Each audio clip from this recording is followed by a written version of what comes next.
Good morning. My name is Jenifer Schaye, and I'm the General Counsel for the Louisiana Legislative Auditor. And on behalf of Mr. Wagasback, our auditor and our boss, I'd like to welcome you to this Setting Millage Rate seminar. We are very appreciative of you for giving your time to attend this seminar. I am totally sure that at the end of this seminar, whether it's your first seminar with Joanne Garrison or your third or your fourth, that you're going to learn something, because she is so good at explaining millage rates and so well versed in the statutes and rules that go with it. We're grateful, like I said, that you're here. We know, as I've said many times in presentations, we know you are where the rubber meets the road.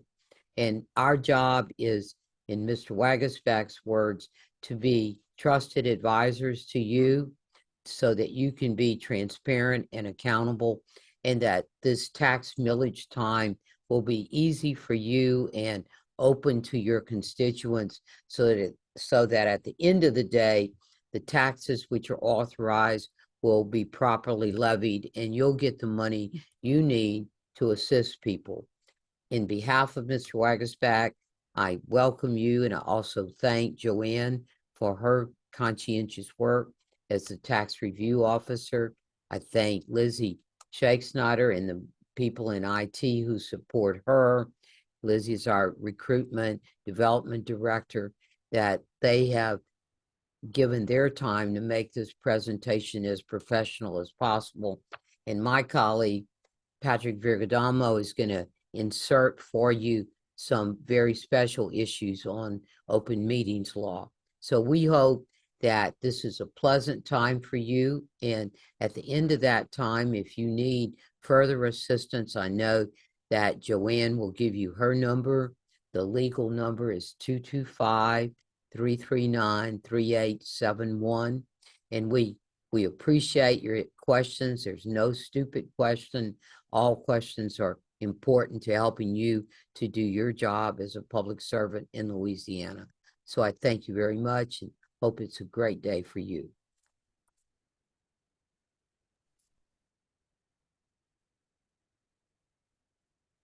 Good morning, everyone. It's good to be with you this morning. Thank you so much for taking the time out of your day to be with us. Thank you to Jenifer for those kind words. We do appreciate her and her support of the Tax Review Office. The backup and the research that she gives us and the vital legal advice that she gives us is very important. We use her knowledge and her services every day. So we do want to thank her and thank Mr. Wagasback as well. Mike Wagasback, he is the legislative auditor, and he too supports the Tax Review Office and all the materials and the legislative support that we need. And so we appreciate his support, and he sends his thank you to you as well for being here. He is fully backing any type of education we can send out through the office. He likes for us to be that advisor to all of the taxing districts, to local government and to state government. So he's in full support of any type of millage workshops that we can provide. Like Jenifer said, Patrick Virgadamo will be here a little bit later to present the open meetings law information to you. He is full of knowledge about that. So if you have any questions regarding that, feel free to insert those into the Q&A. Again, I want to reiterate what Jenifer said about thanking our IT department and Lizzie. They are here behind the scenes making this workshop possible, because I certainly would not know how to get all of this technical stuff done. So they are here supporting us. So if you have any kind of technical issues, feel free to put those in the Q&A box as well, and we will try to get those worked out as well. So with that being said, we're going to go ahead and get started. I do encourage you, if you don't have a Setting Millage Rates book printed out or downloaded electronically, to go ahead and do that now. The PowerPoint is just going to be a guideline to what we're going to go over. We're actually going to review the information that's in the Setting Millage Rates book. I do want to bring to your attention the legislative session, the regular 2025, the legislative session will begin on April the 14th. While I haven't heard of anything specifically regarding the millage adoption process, any bills coming through that, you never know what's going to happen in there at the last minute. So you do want to pay attention to that legislative session to see what's going to come through there. If you have any bills that's affecting specifically your district, I do urge you to follow those yourself. That's not something that the legislative auditor will follow. We have bills that affect the state that we have to follow. So while we're following those, we do ask that you follow any bill that you may be sponsoring. And if it does pass through the legislative session, you can let us know about those at the end, and then we certainly will do the research on those to be sure that's not something that we need to add to the millage database or to our records. So please, follow that and then let us know. I haven't heard anything specifically about this, but I do want to just put this in the back of your mind. You hear a lot of information about they're amending the tax code for the state. They're trying to send those bills through. So this year, I've heard rumors, I guess you'll say, that they are beginning to look at the ad valorem tax code. So I'm not sure if that will be in this session or not, but if something were to happen with that, I certainly will send that out to the assessors who would forward that on to the local government taxing districts. One thing, well, if you can get confirmation for your attendance today, be sure that you are logged into the webinar individually. Don't watch it as a group. If you can get educational credit. While the legislative auditor will not be giving you credit, your independent agencies may give you credit. So we can certainly confirm your attendance if you are logged in individually. So be sure that you are logged in individually so that the database will log your name and your email address in and your taxing district in. So then if you need confirmation, you can certainly email me at my contact information that's at the end of your setting millage rates book, and we can confirm your attendance. If you are with an assessor's office, we will automatically send your information to the association for your educational credit. So with that being said, we're going to go ahead and get started with your setting millage rates book. One thing I want to call to your attention on the table of contents page is that information at the bottom of the page. Just be sure to read over that real quickly. These are not requirements that the legislative auditor's office has developed. These are requirements that are set by the state constitution and the statutes. So therefore, they're not requirements that the legislative auditor's office can waive. There are no exceptions provided by the law. And so the legislative auditor's office cannot provide any exceptions. If you feel that, there needs to be some type of discretion or you have a different opinion, that is something that you and the attorney for your local government taxing district would have to resolve. That's not something that the legislative auditor could resolve. You would have to contact your attorney if you have a different interpretation of the law than what we have here with the legislative auditor, and then that would be involved getting an AG opinion. All right, so with that being said, we're going to go ahead and get started. And again, if you have any questions as we're moving along, feel free to type those in the Q&A box, and we will try to answer those as we go along. So the first thing we're going to go over are the definitions, which is found on page 3 of the Setting Millage Rates book. We're not going to go over all of the definitions there. We're just going to touch on some of the main ones, but these are definitions that you will find throughout the millage adoption process and throughout the whole ad valorem tax review process and in the tax review office. So we're going to touch on them briefly today, but if you have any other questions, feel free to either put them in the Q&A box or, contact me later. The first one we're going to go over is the actual levy, which is also known as the authorized rate. That's the millage rate levied and collected in a particular tax year. So what that is that's the rate that you as the taxing district will adopt either by resolution or ordinance, whichever is required by your charter. So you're going to adopt it in a public meeting send your resolution to the assessor. The assessor will add that millage rate to the tax rolls, and then finally it will make its way to the tax bills. So that is the actual levy that's adopted by resolution or ordinance. Then we're going to move down to the adjusted maximum millage rate and the maximum authorized millage. Those two rates generally work together. So the adjusted maximum millage is the maximum authorized millage as adjusted by reassessment. If the actual levy and the maximum, if the actual levy and the maximum authorized levy are different, both rates are going to be adjusted by reassessment.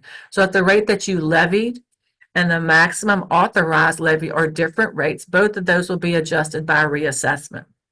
And then you might want to highlight this last sentence that says any rate up to and adjusted to the adjusted maximum millage may be levied without going through the roll forward process. So you can levy any rate up to that adjusted maximum millage rate without going through the roll forward process. Now don't let that term roll forward intimidate you, because we are going to go through the roll forward in detail later in today's webinar. So I will tell you, in the roll forward process, there are two rates that you have to pay attention to: the adjusted maximum millage and the maximum authorized millage. Of those two rates, the adjusted maximum millage is going to be the lower rate. So you might want to make that note in your setting millage rates book. The adjusted maximum millage will be the lower rate, and that rate will generate the same revenue as the prior year. So the adjusted maximum millage rate will generate the same revenue as the prior year, and it will be the lower rate when you're going to roll forward. One thing you need to note is a roll forward only occurs when there is an increase in property value. So we have a question that says, who determines the adjusted millage rate? Who determines what the adjusted millage rate is? So the legislative auditor's office will adjust the millage rates based off of the property values that are submitted by the assessor. Property values are calculated by the assessor, and then when reassessment occurs, those values are submitted to the legislative auditor, and then we adjust the millage rates.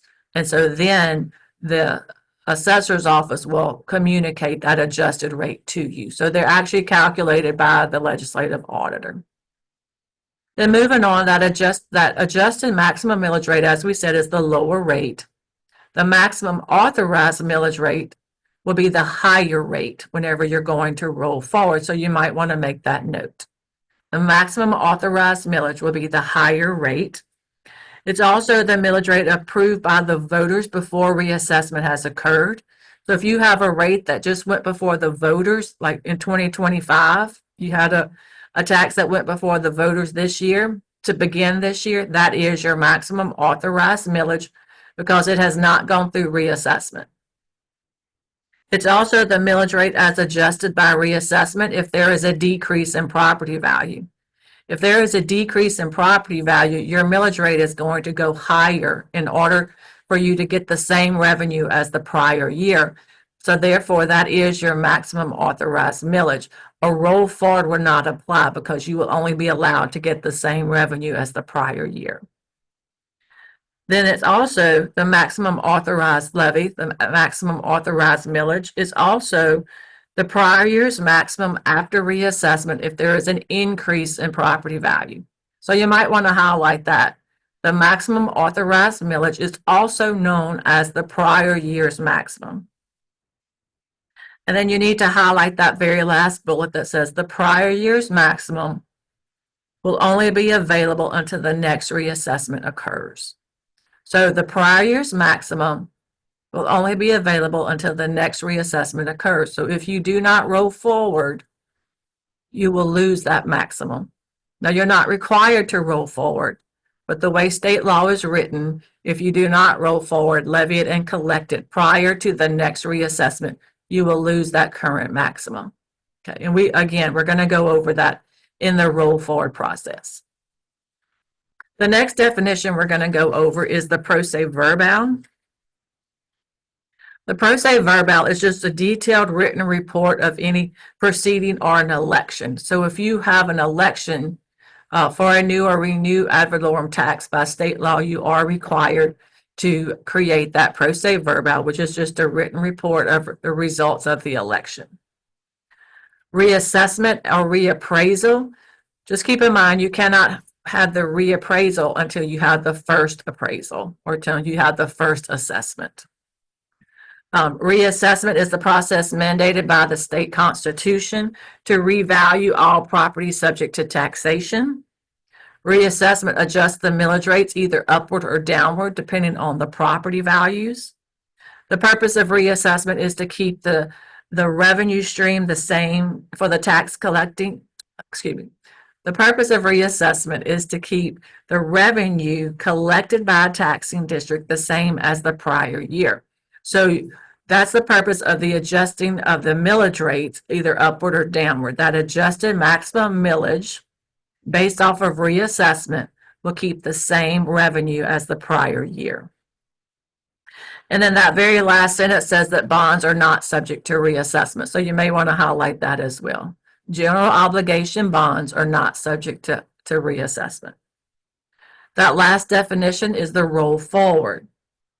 Roll forward is increasing millage rates after reassessment from the adjusted maximum millage rate. So that's the lower rate.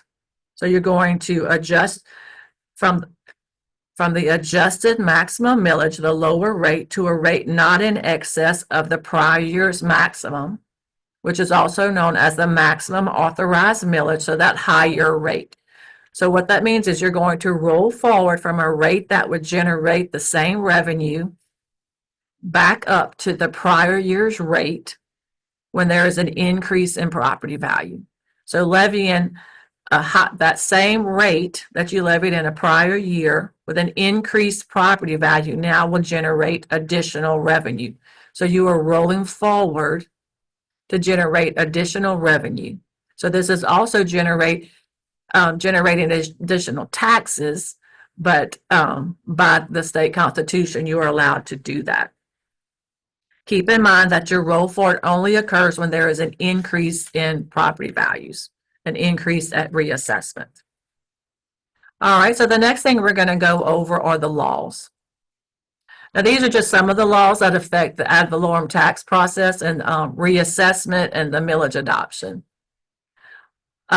Keep in mind that it's always a good idea to communicate with the assessor within your parish because of the deadlines and the timelines that are involved in some of these laws and some of these requirements. So you want to start early communicating with the assessor to find out what's your timeline, what's our due date, have there been any changes in the laws. You want to stay fresh with this information because, as you know, these laws change. The open meetings law specifically changes quite often. So you want to stay in touch with the assessor. At least once a year, you want to call them at the beginning of the year and find out, have there been any changes? Is there anything new that I need to be aware of before I start my millage adoption? Another question is, does the increase in value include new growth? So no, new property that's going on the tax roll is not included in the property values. But again, that's something that the assessors would have to answer because they are in charge of the values. The legislative auditor's office does not know how many properties or how much the values are calculated, how those values are calculated. That's really a question for the assessors, is how new property is included in the values. But I can tell you that new property is not included in the values. Article 7, Section 18F of the state constitution requires all properties subject to taxation to be reappraised and revalued at least once every 4 years. I want you to highlight that the state constitution says at least once every 4 years. So that leads us to believe that it could happen more often, but it's going to happen at least every 4 years. So there are provisions that allow the tax commission to call it outside of that 4-year window. So typically it is every 4 years. We just got out of the 2024 reassessment. So the next statewide reassessment will be in 2028. But just keep in mind, another reason for you to contact your assessor, there are provisions for special reassessments to occur more often. Reassessment is done under the authority of each parish assessor and or the tax commission. The legislative auditor is not involved in the actual act of reassessment. In calculating those values, that is up to the assessor or the tax commission. The auditor's office does not know how those values are calculated. We just take them from the assessors as they are and, just use those to adjust the millage rates. Article 7, Section 23B mandates the adjustment of millage rates either upward or downward, depending on the property values that are calculated by the assessor's office. So that's when the auditor's office comes into the situation. We will take the values that have been calculated by the assessor's office, and then the assessor will then submit them to us electronically through their secured site. We will take the values, take the prior year's millage rate, the values to adjust to get the new millage rate. Article 7, Section 23C authorizes increases in the millage rates after reassessment, but not in excess of the prior year's maximum. So this is also known as your roll forward. Article 7, Section 23C of the state constitution authorizes the taxing districts to roll forward. It says, authorizes increases in millage rates after reassessment, but not in excess of the prior year's maximum. We know that that prior year's maximum is also known as the maximum authorized levy. Okay, we have one more question that's come through. It says, so you can capture new growth year to year through roll forward or roll back. So new growth, again, you would have to talk to the assessor about new growth, but you can roll, it's not from year to year that you would roll forward or roll back. Millage rates are only adjusted during a reassessment period. So we are not going to adjust your millage rates every year. No, we're only going to adjust your millage rates as the assessors submit reassessment, as the assessors submit new values. So they just submitted reassessment last year in 2024, and the millage rates were adjusted. I have not heard of any special reassessment being called for 2025. So you have your millage rates set for 2025. They will not be adjusted in 2025. So the millage rates are not adjusted every year. So there's not going to be any type of special reassessment. So you have from 2024 through 2027 to roll forward based off of the 2024 rates. The legislative auditor's office only deals with the rates. We don't deal with the values. Again, that's up to the assessors to calculate the values. The roll forward is based off of your rates. So again, you need to talk to the assessor about the new growth and how that goes through the values. And we're going to get into I'm going to show you some examples a little bit later of the roll forward and the roll back. We have some screenshots. We're going to go over that with you. The last thing with Article 7, Section 23D is the reassessments do not apply to general obligation bonds. Revised Statute 47-1705A and Revised Statute 11-1481 1A II. If you look at those, they have the same language in them, except that 1705A excludes Orleans Parish, whereas 1481 does not. It brings Orleans Parish into the same requirements as the rest of the state. So it requires all tax recipient agencies of ad valorem taxes of every parish to adopt an ordinance or resolution each year with millage rates to be applied to the assessed values. So you are required to annually adopt your millage rates. The authorizing ordinances or resolutions are required to be furnished to the assessor and the legislative auditor. We want you to submit all of your resolutions and your ordinance, all your millage documentation to the assessor, so then they can scan them and submit everything electronically. And then it goes on to say that those resolutions or ordinance should be submitted no later than June 1st of each year and no later than September 1st for St. Charles Parish only. So that since this is not a reassessment year, June 1st would be a very viable deadline. You could have started your millage adoption earlier in the year and then have had your millage documentation submitted by June 1st. Now, June 1st is quickly approaching, and those roll forward procedures are kind of tedious. They have some timelines there. So if you plan to roll forward and you have not done so, I do urge you to contact the assessor's office and find out what is their deadline, and go ahead and start that millage adoption process now if you plan to roll forward, because that's, you have a timeline there. So to get things started and to get your millage documentation submitted early, you probably should go ahead and get that started now. Revised statute 47-1705B. It authorizes increase in millage rates after reassessment to millage rates not exceeding the prior year's maximum and sets forth additional notice requirements. So now the Constitution is allowing you to roll forward, and the statute is allowing you to roll forward.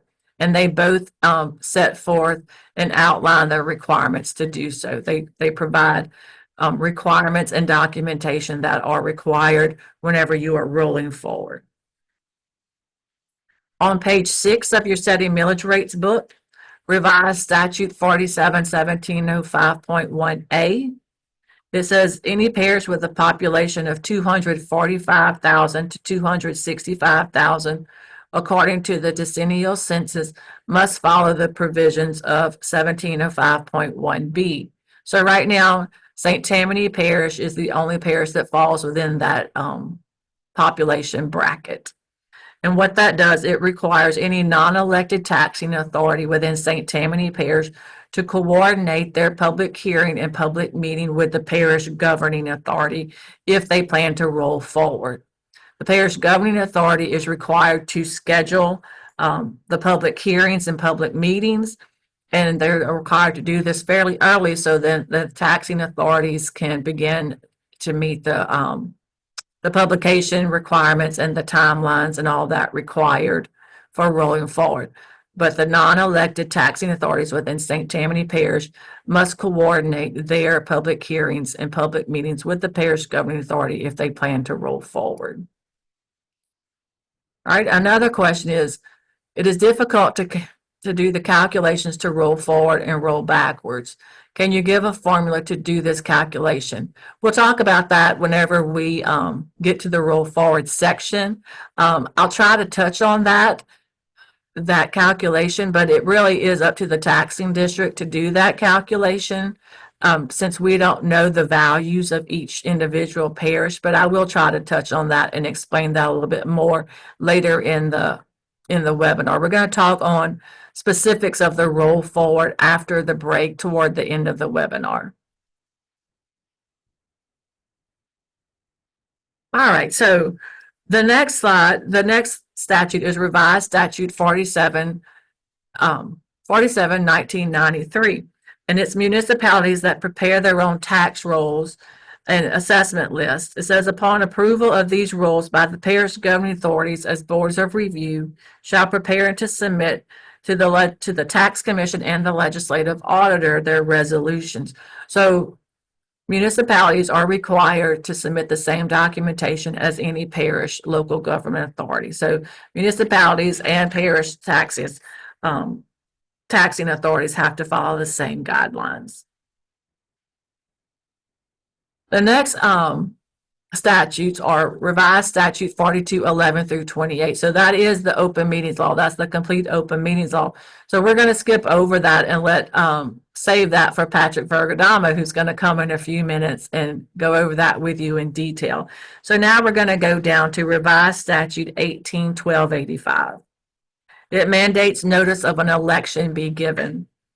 So if you're calling an election, you are required by law to provide notice of that election. If the notice is relative to an election which affects ad valorem taxes, the notice shall also state that a portion of the monies collected shall be remitted to certain state and statewide retirement systems. So if you have an ad valorem tax election being presented before the voters, you are required to include in your public notice that a certain portion of that money being collected will go to certain statewide retirement systems.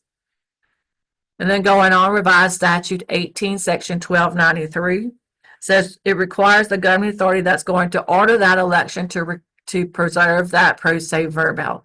So that's that term we learned earlier. You are required to create that pro se verbal, that document that is creating that document that is going to include all that information about your election. If the election affects ad valorem taxes, the governing authority, you are required to include a copy of that notice of election and a proof of publication. So that's to be included in that pro se verbal. You're also required to send a copy of that pro se verbal to the Secretary of State, who will record it, and then also to your parish clerk of court for the mortgage records to be recorded in that as well. Let me just state here that the legislative auditor has no authority over your elections at all. Sometimes we will get phone calls about the elections and we have to refer you to the Secretary of State. These two sites are only included in the setting millage rates book because we need your pro se verbal to have all the documentation in there as required by law. Once your election, your proposition passes, you will send that recorded pro se verbal to our office so we can update our records. And we need our records to be complete and have all the information that's required. So that's why we put these two sites in their book. Then moving on down, Article 6, Section 33B of the Constitution. This is about general obligation bonds. It says it's hereby pledged to the payment of general obligation bonds issued by it under this Constitution or the statute. The governing authority of the issuing political subdivision shall levy and collect or cause to be levied or collected ad valorem taxes sufficient to pay principal and interest on such bonds as they mature. So we interpret that language as on such bonds as they mature, that you should be recalculating these bonds according to your repayment schedule. You need to take your repayment schedule, get the values from the assessor, and calculate a rate that would generate enough revenue to pay that debt annually. You should not be over or under collecting on these bonds. You should be recalculating your bond at least every couple of years, if not every year. At least in every reassessment cycle, we should see some type of fluctuation in these general obligation millage rates. And then revised statute 24.513.0. It requires the legislative auditor to annually review, calculate, and certify the amount due to each public retirement system. It also requires the legislative auditor to submit a report to each sheriff or tax collector certifying these amounts due the public retirement systems. Revised statute 13, section 5565 requires each sheriff or tax collector to use that report to make those disbursements to the retirement systems. So those are called the pension reports. And they are available on our website now if you would like to go out there and look at the pension report for your parish to see how much was dispersed from which tax and the total rate, the different retirement systems. So each one is out there now. So we went through those laws pretty quickly, but I think they'll make more sense once we get into the actual millage adoption process. I think those would maybe more clear once we get into that. So now we're going to move on to the open meetings law. We're going to invite Patrick to come on in and explain that to you, but I do want to urge you to pay close attention to Patrick, as the open meetings law affects every public meeting you have. If you have questions for him, just drop those in the Q&A box and he will be here to answer those questions for you. Thank you, and I'll see you soon.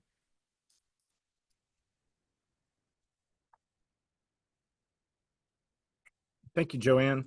And as Joanne said, we're going to kind of go over some of the things of the open meetings law, specifically as they apply to the millage setting process. Given our limited amount of time, we can't go through everything as detailed as really the open meetings law could be, but we'll try to go over some of the bigger things that you guys need to know. We have a lot of resources on our website under our legal assistance page for the auditor's office, including an FAQ on the open meetings law and some posted questions.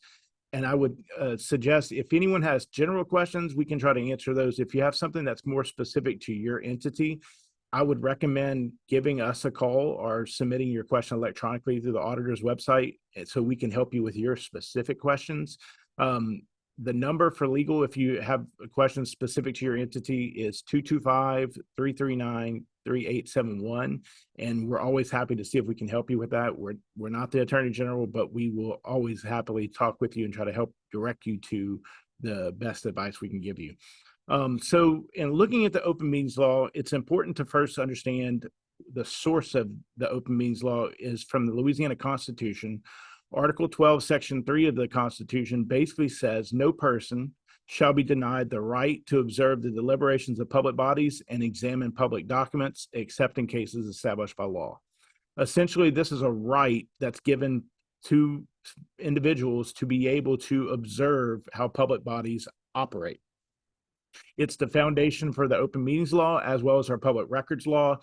And you'll often hear them called the sunshine laws. And this kind of comes from an old law review article by former U.S. Supreme Court Justice Louis Brandeis, who also was quoted in some cases of saying sunshine is said to be the best of disinfectants. The idea that corruption usually doesn't survive when everything's done in the light of day.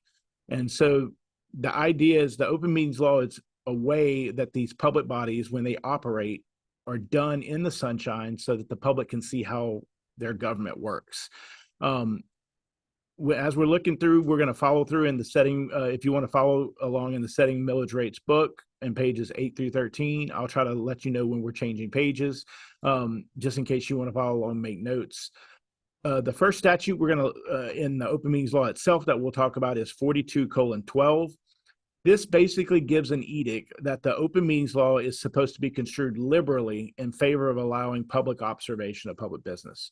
What this means is if there's a question at the end of the day, and it's a 50-50 of whether the public should be able to watch it or if it should be allowed to be done behind closed doors, the courts are directed to err on the side of giving public access. And that's how the courts have interpreted the law as well.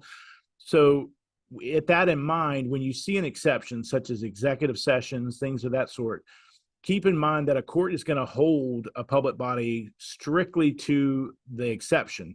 If the exception, you don't meet all the requirements for the exception, they're going to say you don't have the right to use that exception, because it's always going to be construed, if there's a question, in favor of the public. 42:13, it kind of, as Joanne said, we kind of start with some definitions. 42:13 gives us some definitions for the open meetings law. And there are a couple of those that I think are important in discussing anything in the open meetings law. The first, and probably one of the ones you get the most questions to the AG, if you were to look and see what question gets asked the most often, is what is a public body? Because the open meetings law applies to public bodies as they're defined in law. You'll note public bodies are essentially your legislative branch of a political subdivision. So they are your municipal governing authorities, your board of aldermen, your city or town councils. They are your parish governing authorities, your parish police jury or your parish council. They're the school board. They're the levy boards, the boards of port commissioners, your boards for special districts and commissions and authorities. So your drainage districts, your rec districts, the board of those political subdivisions. It also includes the committees or subcommittees of these bodies. So the finance, the audit committee, the budget committee, all of these committees have the same requirements as the body itself. Now you'll note it doesn't talk about the executive branch side of a political subdivision. So the mayor, your department heads, when they meet during the week, they're not considered a public body for the purposes of the open meetings law. The next part is, so we know we have a public body, but what is a meeting for the purpose of the open meetings law? Well, the law tells us it's a gathering of a quorum of a public body. So a quorum of those entities we just talked about, those legislative boards, to either deliberate, act, or take action on things that are within the supervision, control, jurisdiction, or advisory power of that board. Or, and this is the part that gets people in trouble, to receive information concerning things that are under your jurisdiction. Because we get questions a lot, well, we're not taking any action, so is it open meetings? Well, if someone's coming giving you a presentation about things that are specifically things you're responsible for, that's still going to be an open meeting, and that you have to follow the open meetings law for it. This one of the confusions we get sometimes is, what if it's an in-service? Well, if it's specific to the things of your policies, your procedures, it's an open meeting because it's information concerning your entity. For our Center for Local Government Excellence, we get this question a lot. Well, can a quorum of the board of aldermen go and attend the training? Yes, because in this case, it's not specific to you. It's general educational knowledge. Same thing, most conventions. That said, where you can get into trouble is during those breaks, if a quorum of the board gets together and starts talking business, that's going to be a problem. And so you want to make sure that you have your meetings, you're very specific about what type of things you get together. Now, a meeting does not include chance meetings or social gatherings of the public body. So Louisiana, we love our festivals. We're getting into festival season. If a quorum of your board happens to all be at the local festival, that isn't a meeting unless, again, you become that person and start trying to talk shop and start talking about business while sitting there. And so as long as you're not taking votes, taking action, discussing things that should be in a meeting, you're going to be okay. Now, a quorum, because the idea is the meeting defines it as a gathering of a quorum. Generally speaking, it's going to be a simple majority of your public body. So, for example, if you have 3 members, would constitute a quorum of a 5-member board. So a town board of aldermen usually has 5 members. That's going to be 3 people. The statutes creating your public body could provide specific definitions that are different, which could be higher or lower. So you always want to look at what your specific, how you're defined and created. For instance, some of these regional multiple parish boards, they may have a lower percentage for quorum just because they're more advisory and given their size, a number of members. A question we often get is, how do vacant positions affect your quorum? Vacant positions count in determining your quorum because your quorum is based on the total numbers of positions, whether they're filled or not. And so it's important, especially if you're a small village or a town, if you start having vacancies, you need to timely fill those, because especially for a village where you only have 3 board of aldermen, if one person becomes vacant, the other 2 have to show up to everything to have a quorum. And so it's important that you timely fill those vacancies and work with your legal counsel to do so. Walking quorums are a thing the AG is kind of cautioned against. Basically, it's one of those things you want to avoid at all costs. And it comes across as the classic example of this, whereas at no one point do you actually have a physical quorum present, but constructively a quorum has met to basically circumvent the open meetings process. For example, you get Alderman A that goes meets with Alderman B. They talk about things. They come to an agreement about how they want to deal with an ordinance or a topic. Then Alderman A goes and talks to Alderman C and says, well, me and Alderman B went and talked. Here's what we're thinking. Are you in agreement? They come to a consensus.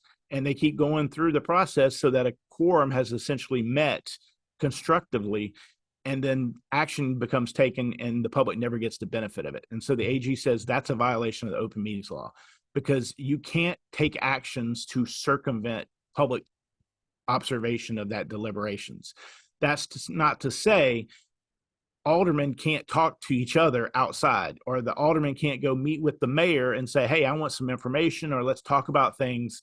That's always going to be acceptable. The problem becomes where that discussion becomes the actual discussion that should have happened in an open meeting. And so you always want to be cautious that you don't use those type of visits and activities to avoid public discourse. And so it's one of those, when in doubt, consider maybe you need to make sure that doesn't happen outside the public meeting.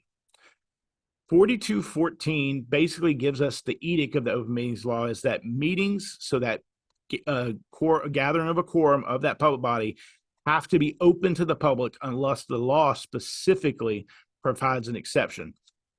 Biggest example of that are those provisions for executive session under 4216, 4217, and 4218. So on the next page of the handbook, of the millage handbook, we'll see 4214 also addresses voting under the open meetings law. The general requirement, and we'll talk about some of the exceptions that have come about, especially since COVID, members of the public body have to be physically present to vote and count as quorum. There are some exceptions now under the ADA disability things and those emergency meetings during declared disasters. But generally speaking, you have to be physically present. You can't just be on a phone to be considered present and count towards your quorum and take action.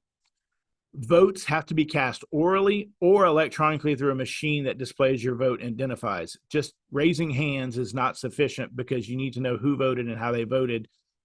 That's important later when you do your pro ses and things, because you need to know who voted yes, who voted no, who was all there, so that you can document those for prosperity and for your legal requirements for that pro se. Proxy voting is generally not permitted unless the law specifically allows it. Classic example of when the law allows a proxy is you'll see where it provides that a certain public official or individual may be on a board, but it says public official or their designee. The designee is the authority for that proxy to sit in their place. If the law doesn't provide for that, or the ordinance creating the position doesn't allow for that, you cannot have a proxy. The person who is this person who has that seat has to be present for a quorum. You can't use secret balloting, straw polling, or other means to circumvent public votes. Again, it goes to the purpose of the open meetings law is to meet that constitutional requirement that the public have a right to observe your deliberations. So unless there's things where it's specifically authorized stuff, you have to do all your votes publicly, orally, or electronically showing how you voted.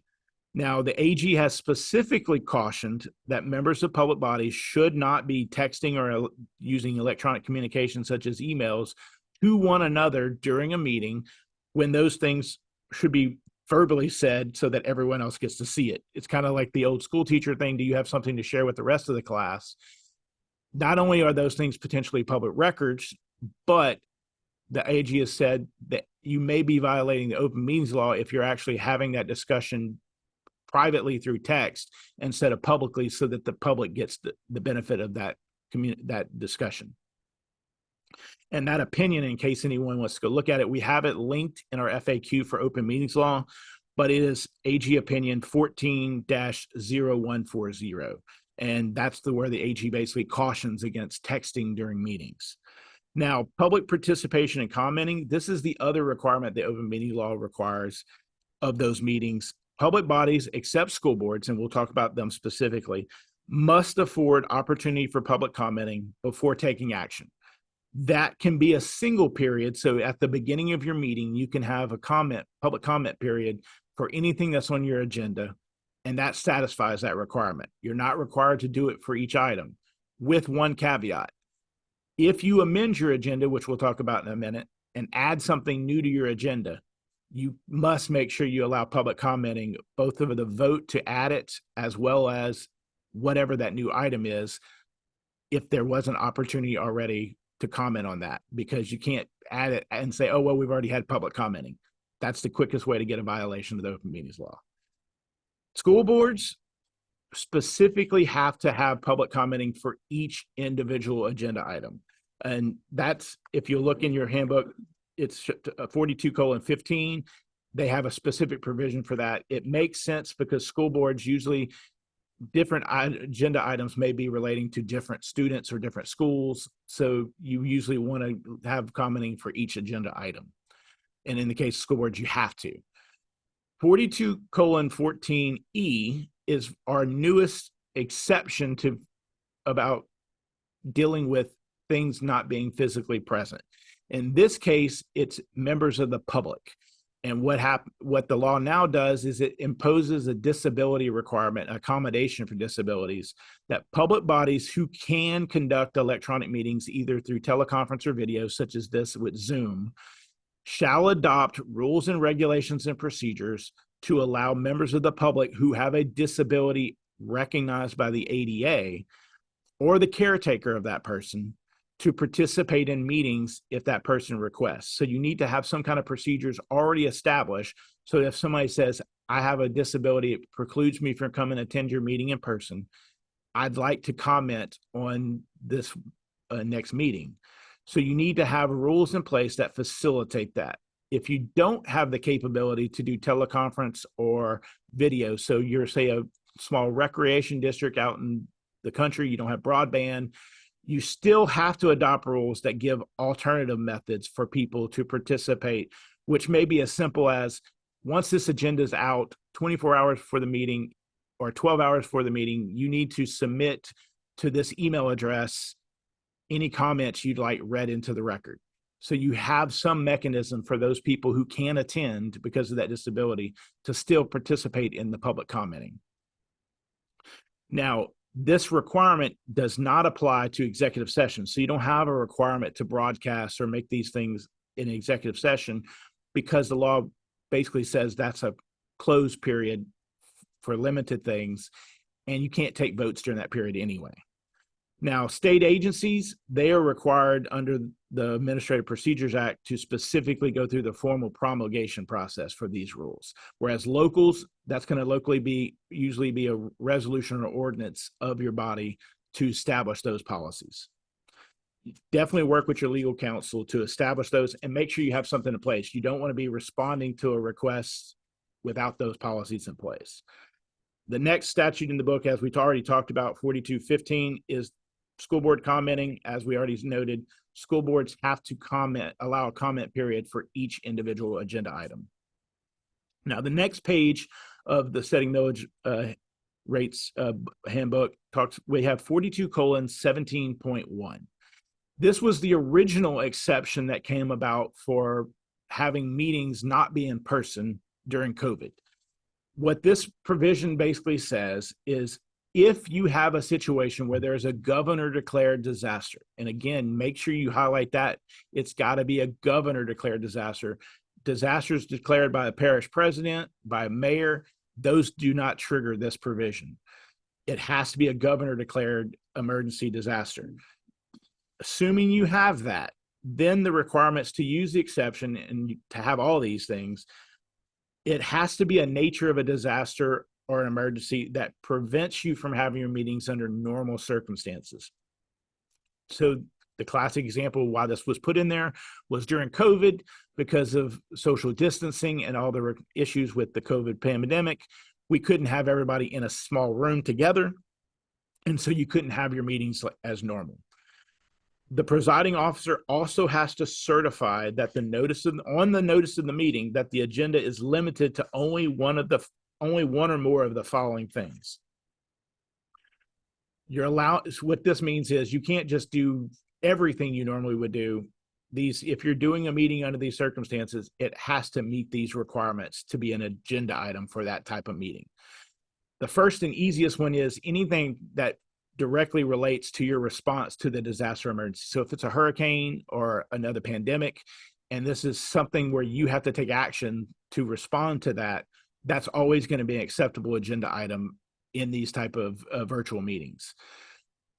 You also have matters that if you delayed taking them up would cause stoppages of vital public services or severe economic dislocation or hardship. So if you need to approve some kind of grant program or implement something to be able to use a program set up by the state or the feds, that's something also where you could meet and have that on your agenda.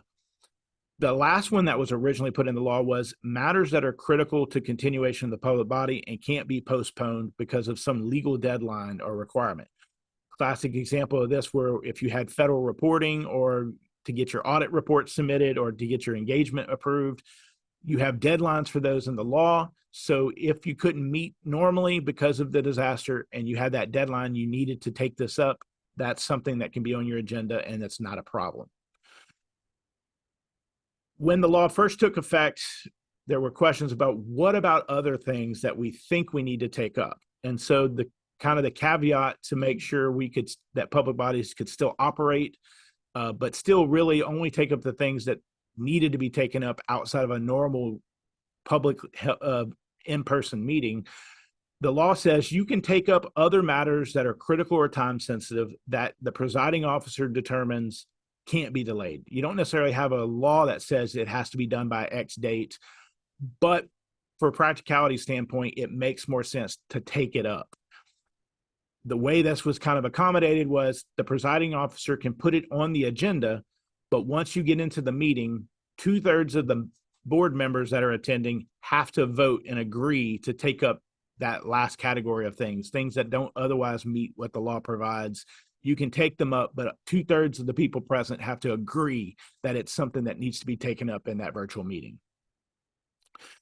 Always keep in mind, if a quorum can physically meet, there's question of whether or not the exception really should apply, because it's saying that the disaster is keeping you from meeting in person under normal rules. Obviously, with the pandemic, that wasn't always the case, because you may have, with social distancing, been able to have the board there, but the public couldn't attend. So the key thing is you just always want to make sure you're meeting all of those requirements to use that exception and have that virtual meeting. Now, special rules for these virtual meetings also include no later than 24 hours before the meeting, excluding weekends and holidays. In addition to providing your notice and agenda, you have to include on that notice and agenda how members of the public can participate. So if you're using Zoom, the link for Zoom or a QR code or something that says, if you want to attend this virtual meeting, here's how you do it. You also have to make sure those notices, in addition to posting on your website and distributing it to media who ask for it, there's an additional requirement that any of your broadcast media, your newspapers, your TV, your radio that are in the area of your jurisdiction, you have to also give them notice of your meeting, even if they haven't requested it. The public entity has to have a mechanism to receive public comments electronically, both prior and during the meeting. So if it's Zoom, you may use the raise hand or have something so somebody can be recognized to be unmuted and comment. You can't just say, well, you can watch it, but that's all you can do. You have to have some mechanism for them to comment. I would suggest, if you're using Zoom and already have your policies in place for those disabled members, probably similar procedures if you had a just general virtual meeting during a disaster. Those are the type of procedures that probably could be used in both cases. You also have to make sure that you properly identify and acknowledge those public comments during the meeting. So you can't just say, well, they put it in the chat. You need to make sure you read into your record, you acknowledge any public comments that maybe get emailed in, and read them into the record. If you watched any of the legislative meetings during COVID, they would always, before they voted, when reading the cards, they would say, we have the following additional, we'll read into the record. And so it just acknowledged those comments of the public attending virtually. The presiding officer themselves, so like in the case of a town, that's going to be your mayor, has to ensure that each person participating is properly identified. Courts, one of the big things they did for Zoom during the pandemic was you couldn't just have user iPhone 657. It had to have a name to identify who was attending the meeting. And so you need to make sure anybody participating, whether it's your council members, the public, that you have rules in place to make sure people are properly identifying who they are and participating. You also have to ensure that all parts of the meeting, excluding matters such as executive sessions that aren't required to be public, are clear and audible to all participants in the meeting, including the public. So if you're having issues, you had to stop your meeting and make sure you can't just keep soldier on and say, well, we're doing a virtual meeting, but good luck if you can't actually hear us. And so the idea is you need to make sure that the public and your members all can hear what's going on. The next statute, 42:17.2.1, is the other disability provision, but instead of for the public, this is when you have a disabled member of the public body. So you have an alder person who has a disability under the 8A. Maybe they're doing chemotherapy or something that doesn't allow them to go out of their house. If they have a recognized disability, you have to have a policy in place that allows them to participate in the meeting. One thing to note, this does not have a lack of capability exception as you do for the public. You have to allow them to participate electronically, either through a phone or video, if they have that disability. The simplest thing could be you just take, if somebody has their number in their cell phone, you call them up, put them on speakerphone so they can hear and participate in the meeting. If that person has that recognized disability and they're participating under this exception, it is though they are physically present. They count towards your quorum, they get their per diems, they vote, they do everything as though they're actually physically present.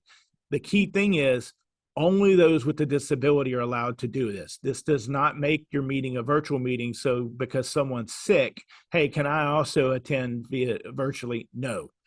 Only the person who has the recognized disability is allowed to not be physically present for that meeting and still count. If you have someone who is sick and says, hey, I can't attend the meeting, but I want to know what's going on, you basically have to, you can allow them to listen in, but they are not counting quorum. They don't get their per diem. They don't get to vote because they're not physically present.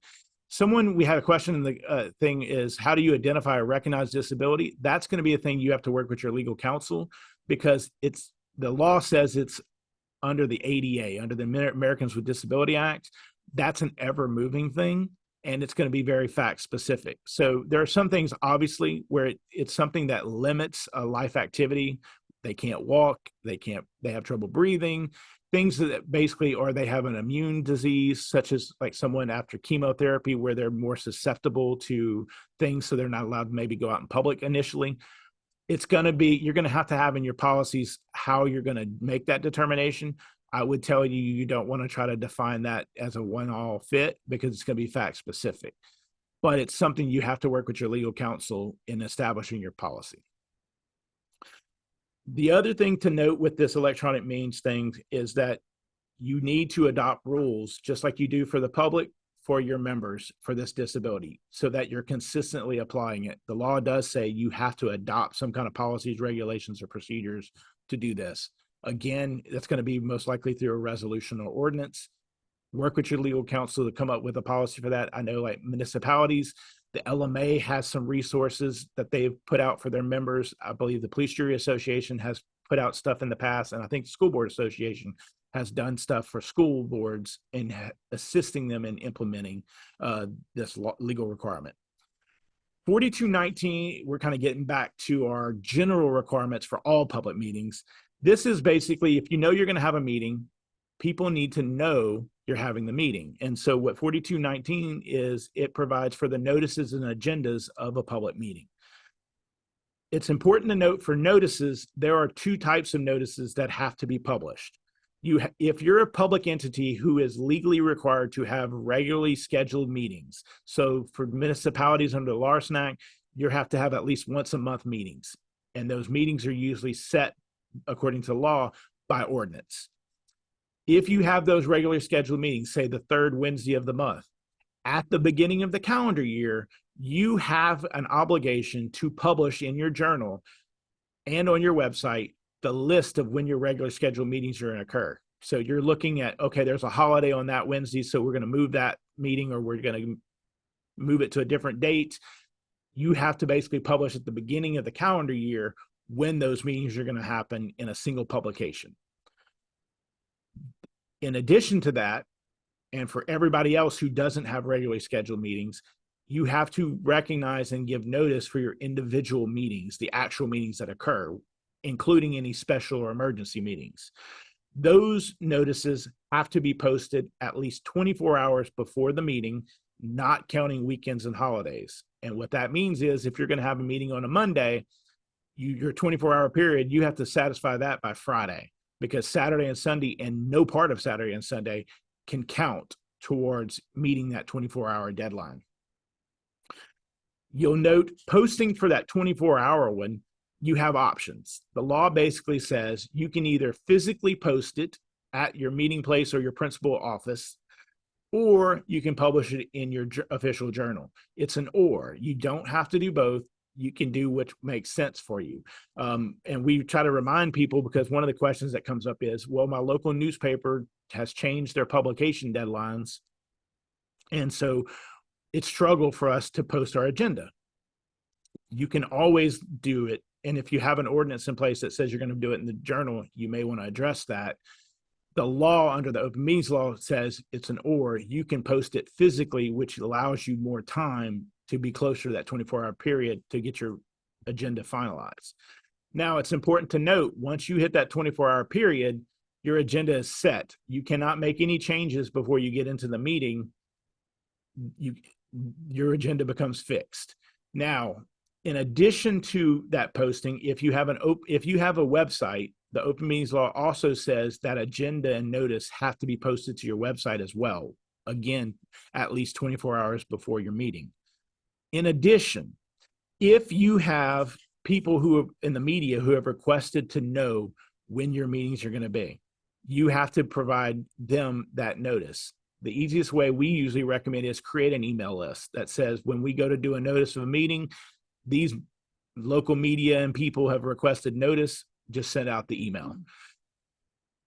The notice itself has to have the things. If you were someone who wanted to go to something and know what's going to go on, those are going to be those obvious things. You need your date of the meeting, the time of the meeting, the location of the meeting, the agenda itself, and for public bodies, which we'll talk about shortly, that are required to broadcast their meetings under the 4223B2 that was just enacted in the last session, you also have to include information on your notice of how they can observe the broadcast.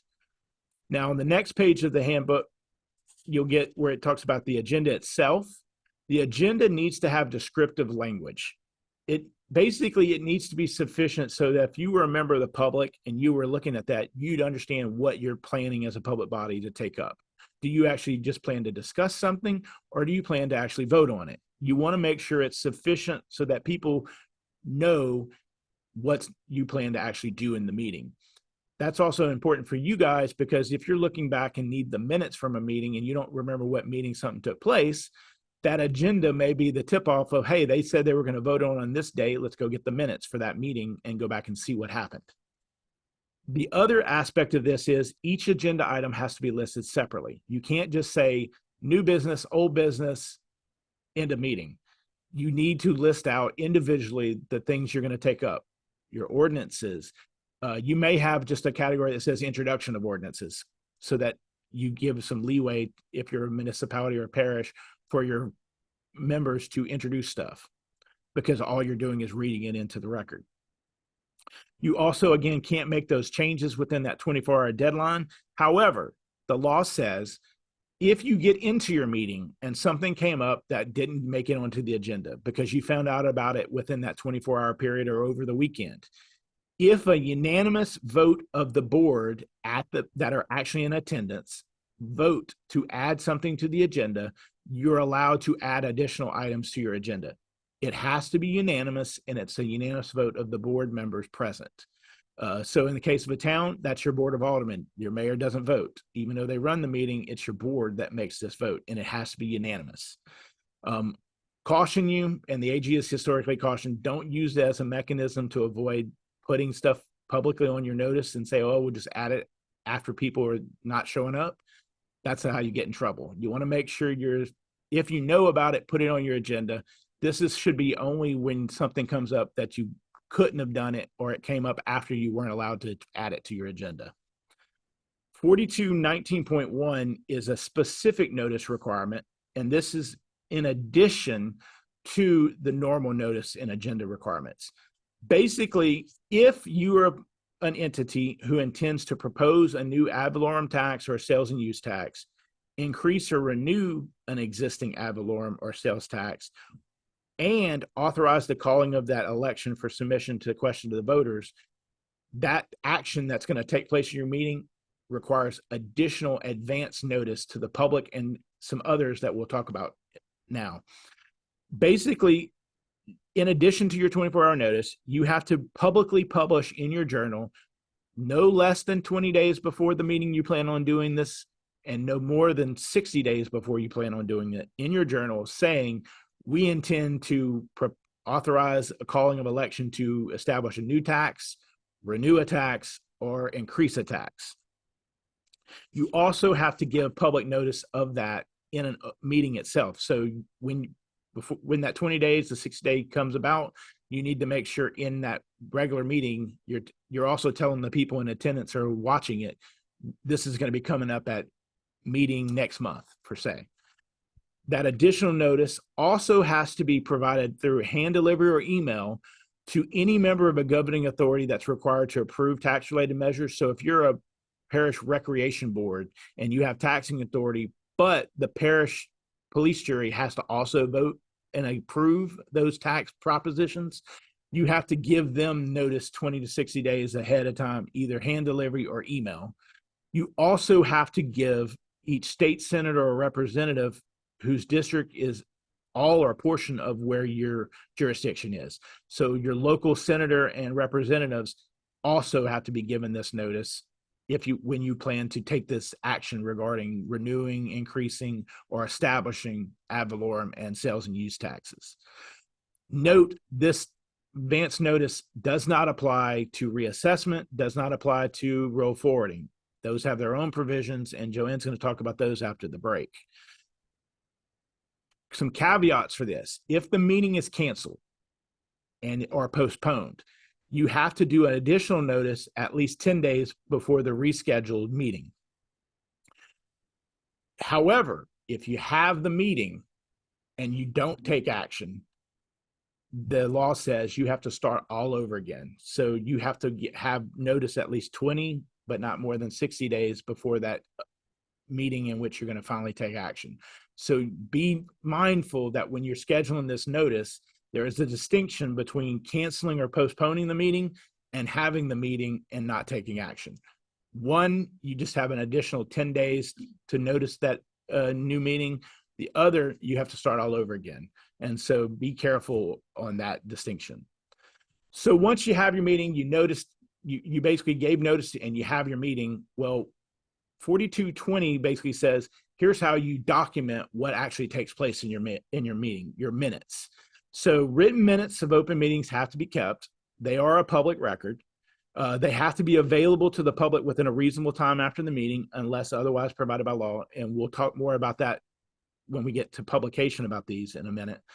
They are not a verbatim transcript. So they just need to be sufficient to the reader of matters that were considered, the outcomes of votes, and identify that all your legal procedures were done properly. Minutes shall include these things: the date, time, and location of the meeting, so that it shows what day, where, and what time you met to have this meeting. Who was recorded as present and absent. That's important because it shows you had a quorum, and it shows how many people were needed for votes that require a vote of unanimous or 2/3 of those present. You also need to have something that documents the substance of all your matters decided. So if there was an ordinance voted on, you want to make sure it documents who voted and how they voted, that you had a majority voting yes for that ordinance if it passed. You also want to make sure if any individual member requests that things be included. So like if there's a commendation and someone says, I want to make sure us thanking this individual is put in the minutes, it gets put in the minutes. But generally speaking, it doesn't need to be a transcript of what actually takes place. Now, on the next page of the handbook, we get into idea of publication of minutes. Municipalities, parish governing authorities, so your police juries, parish councils, your town councils, your board of aldermen, and your school boards, they have specific law for publication of their minutes in Title 43, specifically 43:143, which says they shall provide a copy of their minutes to their official journal within 20 days of the meeting under 43:144. There are criminal penalties if you don't do this. And the AG has said you can't make an argument, well, these aren't the official minutes because we haven't voted on them. Doesn't matter. You have to provide them within 20 days for them to publish them. And the AG says the key thing is you need to make sure if there's any amendments to your minutes, those will be reflected in your next meeting's minutes when you approve or amend your minutes from before. We have a question is, must a resolution be read into the minutes? Not necessarily. You just need to have something that describes like resolution number with a title. It doesn't necessarily have to have the entire resolution. Same thing with an ordinance. For introduction, you read it by title. Now you have to publish the ordinance for certain. The law requires ordinances to be published in their entirety once they're adopted to become effective. Resolutions are usually going to be included in their entirety, just so that there's no question. If there's some kind of effect, they will usually be included with the minutes, but they don't need to be read into the minutes per se. Now, for your for other political subdivisions, so things that are not city, municipal government, parish government, or school boards, you still have a separate requirement for publishing your minutes. That is found in Title 43:171. This one does not provide a specific deadline. It just says it needs to be within a reasonable time after your meeting. What we have suggested to people is, if you can publish it and send it to, or at least send it to your official journal within 20 days that is required for a city, parish, or school board, it's going to be hard to argue that wasn't reasonable because you met the deadline they have that's specifically in law. Again, you can't simply wait and say, well, we haven't formally approved these minutes. Also remember, the actual law itself in 4220 requires you to provide them within a reasonable time. So that's a separate from publication. If the public asks for them, you have to provide them. Now, the law does say if you have a website, within 10 days of submitting them to your official journal, you need to post them on your website, and they have to be there for at least 3 months. So if you don't have a lot of room on your website or storage, you don't have to keep them up there forever. Some places will keep them up there just because if they're there, people usually don't make public records requests for your minutes if they're already posted. Just make sure you remember there, if you have a website, you, in addition to publishing in your journal, your minutes have to go on your website, just like your agendas and notices do as well. Now, 42:23 basically says the recording of meetings, except for closed portions such as executive session, may be video or tape recorded, filmed, or broadcast live. The key here is this is a right of the public or the press. What this means is you can't tell somebody, oh, you can't record me. Well, it's an open meeting. They have a right to record that open meeting.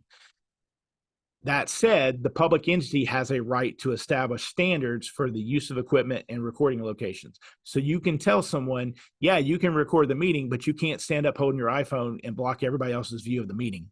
If you want to record, you can stand right over here. Or if you're broadcasting, say, for instance, as the EBR school board does, they have the local news broadcast theirs on TV. They have a place specifically roped off so that the news can set up their cameras to record the meeting. You may also have similar things where you don't want people sitting in certain places blocking cameras if you're doing Zoom or things of those sorts, so that those cameras aren't blocked. Non-elected boards or commissions that have authority to tax have to record their meetings or broadcast them.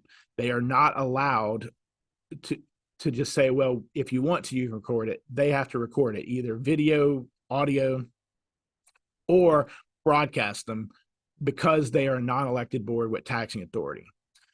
There is an exception put in the law in RS 33:9099.2 for those governing authorities such as crime prevention and security districts or neighborhood improvement districts. They usually have taxing authority. They're almost never elected. But because most of them are basically like HOA type entities, they are not required to record their meetings. And so basically this exception was put in right after the normal rule was put in. It was like, we're going to accept these entities. You'll note in Joanne's slide earlier, she noted 44:36F in the public records law. Because of this requirement for non-elected boards and commissions with taxing authority to record their meetings, there is an accompanying requirement to address how long you need to keep these recordings. Absent a need yourself to keep it longer or some other period in your actual records retention schedule, the law says you only have to keep those 2 years versus the default of 3. And so those recordings have to be kept at least 2 years under the public records law.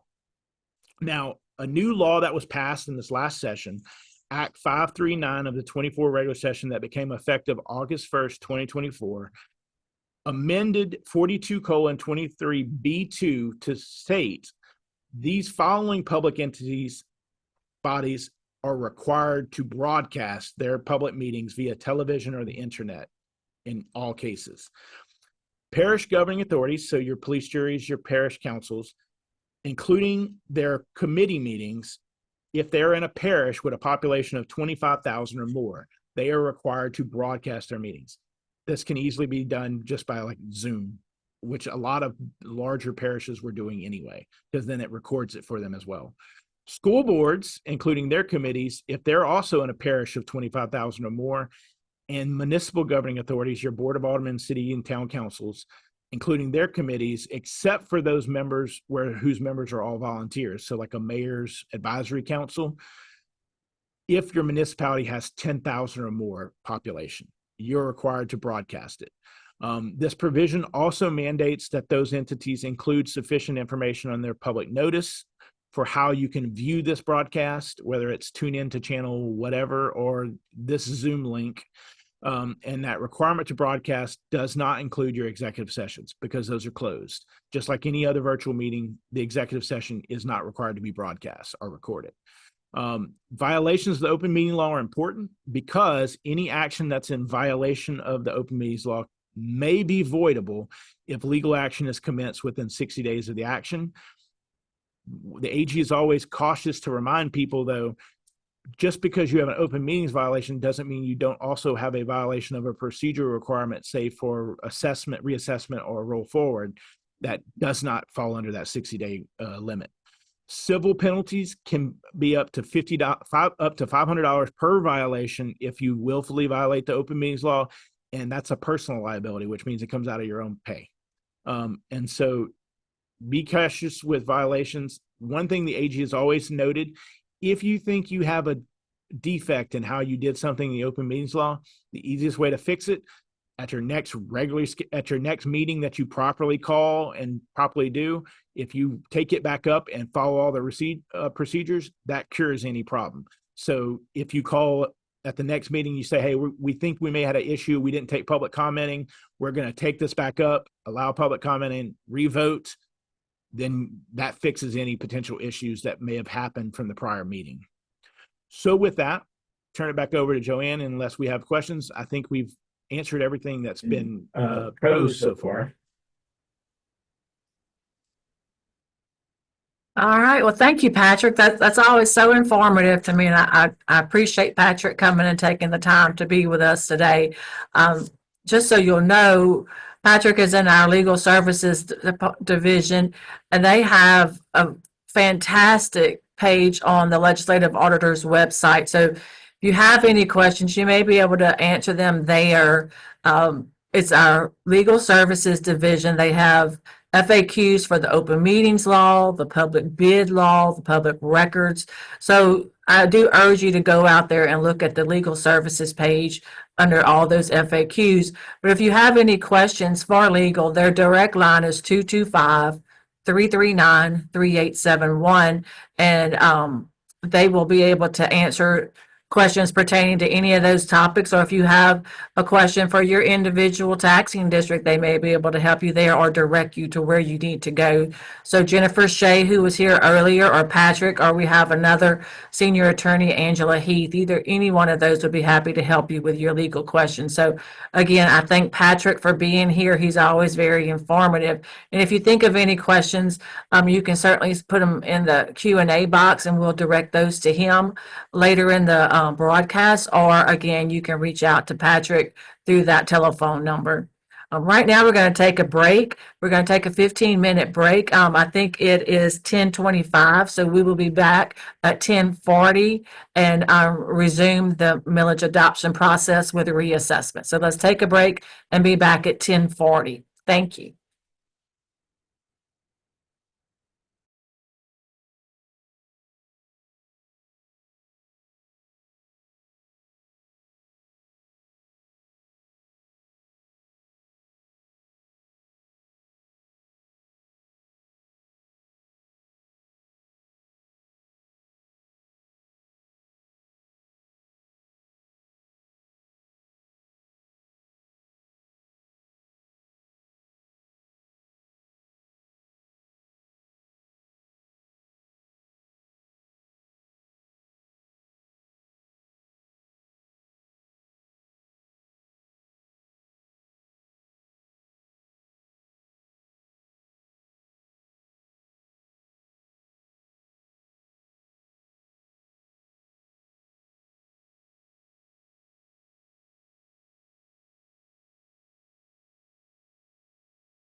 All right, so we're back.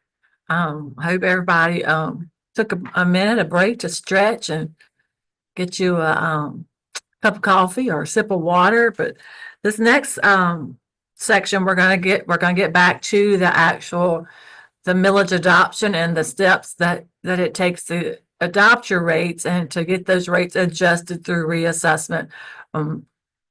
Again, like we said before the break, if you have any questions regarding the open meetings law, you can always reach out to legal and they can certainly answer those questions for you. So now we're going to talk about reassessment. 2024 was a statewide reassessment. I have not heard of any special reassessment occurring this year. You may just want to reach out to your assessor to double check that that's not going to occur this year. I feel like we would have already gotten that information if it were going to occur, but it never hurts just to touch base with the assessor's office. But I included this reassessment, just a real short section in this year's presentation, just so that you will have an idea of how the millage rates are adjusted and how that affects your millage adoption process. So reassessment, we've already gone over Article 7, Section 18F of the Constitution. Just keep in mind that is reassessment. That's what mandates the reappraisal, the revalue of all property subject to taxation to be reappraised, revalued at least once every 4 years. Again, 2024 was a statewide reassessment. The Constitution says at least once every 4 years. I have not heard of a special reassessment this year. It would be a good idea for you to reach out to the assessor to double check that. Article 7, Section 23B mandates the adjustment of ad valorem taxes based off of the values that are calculated by the assessor under Article 7, Section 18F. So we will take those values that are calculated by the assessor. The legislative auditor will take the values that are submitted to our office through an electronic site. Every assessor has their own login information, their own portal, if you will, and they will log into that portal, submit those values. Again, we just take the values as they're submitted, and then the legislative auditor's office, we will adjust the millage rates. The reassessment results, there's either going to be a decrease in property values or an increase in property values. Once in a while, we'll see that the property values stay the same. That does occur. It's rare, but it does occur. But normally, ordinarily, it's a decrease in property values or an increase in property values. When there is a decrease in property values, your millage rate is going to increase as to keep your revenue stream the same as it was the prior year. So we think of it kind of like a balancing scale. When there's a decrease, your millage rate is going to increase to keep that scale balanced. When there is an increase in property values, your millage rate is going to decrease, again, to keep your revenue equal, to keep your revenue steady, again, to keep that scale balanced. Only when there is an increase will you get the opportunity to roll forward. And we're going to go over that in a little bit. So if you hold those questions, we'll go over that in a little bit. Property affected by reassessment. We know that all property is subject to reassessment except for general obligation bonds, as we mentioned before the break, and then new or renewed taxes are not subject to reassessment. So if there was a taxing district that had a tax go before the voters and it was set to begin in 2024, it was not subject to last year's reassessment. It was not adjusted by the property value change or the adjustment of our calculations to adjust the millage rates. They were able just to levy the voter approved rate that was set to begin in 2024. New property going on the tax rolls for the first time, from what we understand, is not included in that taxable property valuation. Again, that's something you would have to talk to the assessor about to see how new property is included on the tax bills. But from what we understand, it is not included in the property value.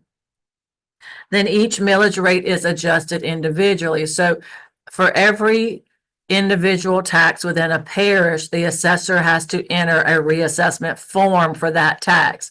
So if there are 30 individual millage rates, the assessor will enter 30 different individual reassessment forms. They're not all combined. He can't enter just one value and expect that to go across the parish.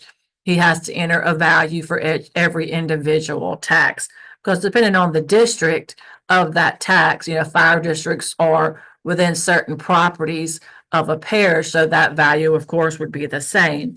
So the taxes, the reassessment forms have to be entered individually, and of course, the taxes have to be levied individually. On the next page of your setting millage rates books, these are examples of the reassessment forms that the assessors submit. They will log into that secured site, to their secured portal, and this is an example of an increase in property value. At the top of that slide, you'll see under current millage rates, you'll see for 2023 on this tax, they levied, the 2023 millage levied was 3.18 mills, and the maximum authorized levy was 3.18 mills. So they levied the full amount that was available to them. And then the assessor entered the taxable property valuation for 2023 and the 2024 tax rolls as adjusted by reappraisal and reassessment. We don't know how those values were calculated. That's up to the assessor. We just take them as they are, and then we adjust the millage rates. Based off of those values, you can see it was a $7.8 million increase. So that 3.18 mills that was levied in 2023 adjusted downward to 3.05 mills because there was an increase in property values. So because there was an increase in property values, for this tax, they only need to levy 3.05 mills to get the same revenue as the prior year. So this tax, to levy the 3.05 mills, or the adjusted maximum millage rate, would only take following the open meetings law. That's all they would have to do. They could levy any rate up to the adjusted maximum millage of 3.05 mills, or they could roll forward back up to the prior year's maximum of 3.18 mills. So an increase in property values at that higher rate now will generate a higher revenue. The next slide, this is a decrease in property value. So this is a screenshot of a reassessment form for a decrease in property value. Under current millage rates, you can see that this tax, they levied 4.54 mills for 2023 millage levied. The maximum authorized levy was also 4.54 mills. So they levied the full amount that was available to them. The assessor entered the values for 2023 and then the new value for 2024. It was a decrease of $41.3 million. So that was a large decrease in property values there. So to get the same revenue, the millage rate adjusted upward because there was a decrease in property value. So the millage rate went higher at 4.75 mills. So for this taxing district, to get the same revenue as the prior year, they would now have to levy 4.75 mills. And that became the new adjusted maximum millage. So you can see the third block on the bottom there is blank. There's no millage rate there. That's because roll forward is not an option. When there is a decrease in property value, a roll forward is not an option. All right, so there is a question about that. If a taxing district did not roll forward last year but wants to roll forward this year, can you go over that process, please? Yes, we're going to go over the roll forward process a little bit later. We're going to go through those procedures in detail. All right, so again, this is a decrease in property value screenshot. All right, so now we're going to go over the procedures if you're not rolling forward. So the way the book is set up is you as a taxing district will decide in any given year what you're going to do. You're going to decide if you're going to roll forward your millage rates or you're not going to roll forward your millage rates. If you're not going to roll forward your millage rates, you would simply go to these sections of the book. And if you are going to roll forward, you would go to that section of your book. There's no reason for you to have to flip back and forth from one section to the other. A lot of the information in the books are repeated for that reason, so to keep you from having to go from one section to the other. Excuse me. The not rolling forward sections, you would use those if, for instance, there was a decrease in property value and you're just going to levy that higher rate to get the same revenue. If you have a new or renewed tax that's beginning in that tax year. So example, if the only tax you have for 2025 has been renewed or it's a new tax, you would use this section, the not rolling forward section. If all that you have is a general obligation bond, we know that it's not subject to reassessment, so you would use the not rolling forward section. If you rolled forward last year in 2024 and you're already at your maximum, there's no need for you to roll forward this year, so you would use this not rolling forward section of the book. So you would use not rolling forward in any year that you do not plan to roll forward. And the only applicable laws would be the open meetings law. That's all you would have to follow, would be the open meetings law. Patrick Virgadamo, he went through that open meetings law in pretty detailed steps prior to the break, so we won't go through all of those again. The notice requirements for not rolling forward are written notice no less than 24 hours. Just keep in mind on the bottom of page 16, your written public notice must be done no less than 24 hours before your public meeting. So you see that we have public meeting on the PowerPoint underlined. Don't get your public meetings and your public hearings confused. In this case, we're talking about a public meeting. Again, in your setting millage rates book on the bottom of page 16, your written public notice must include your full and complete agenda. The agenda shall not be changed less than 24 hours prior to your public meeting. You must list each item separately with reasonable specificity. You must include the date, time, place, and location, the location of your public meeting. On page 17, it's up to you to decide whether you are going to post or publish your notice of public meeting. Most taxing districts will just post those because, like Patrick said, they have more control over meeting that no less than 24-hour requirement.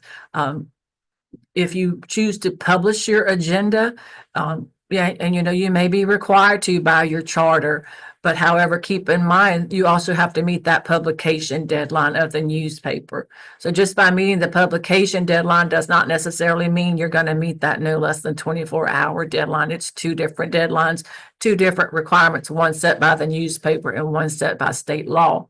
So again, most taxing districts will post their agenda just simply because they have more control over that. Some taxing districts do both because they're required to do the publication by their charter, but then again, they still want to have that control over the posting of it to be sure that they've met the requirement of the open meetings law. In addition to the posting or publishing no less than 24 hours of your full meeting agenda, you're also required to put that full meeting agenda on your internet website if you have one. So that's also no less than 24 hours prior to the public meeting. So that's in addition. That's not a choice. You have to put that on your internet website in addition to posting it at the office or at the meeting location or publishing it in the paper. Additional agenda requirements. Remember that the presiding officer is required to read aloud the description of each item.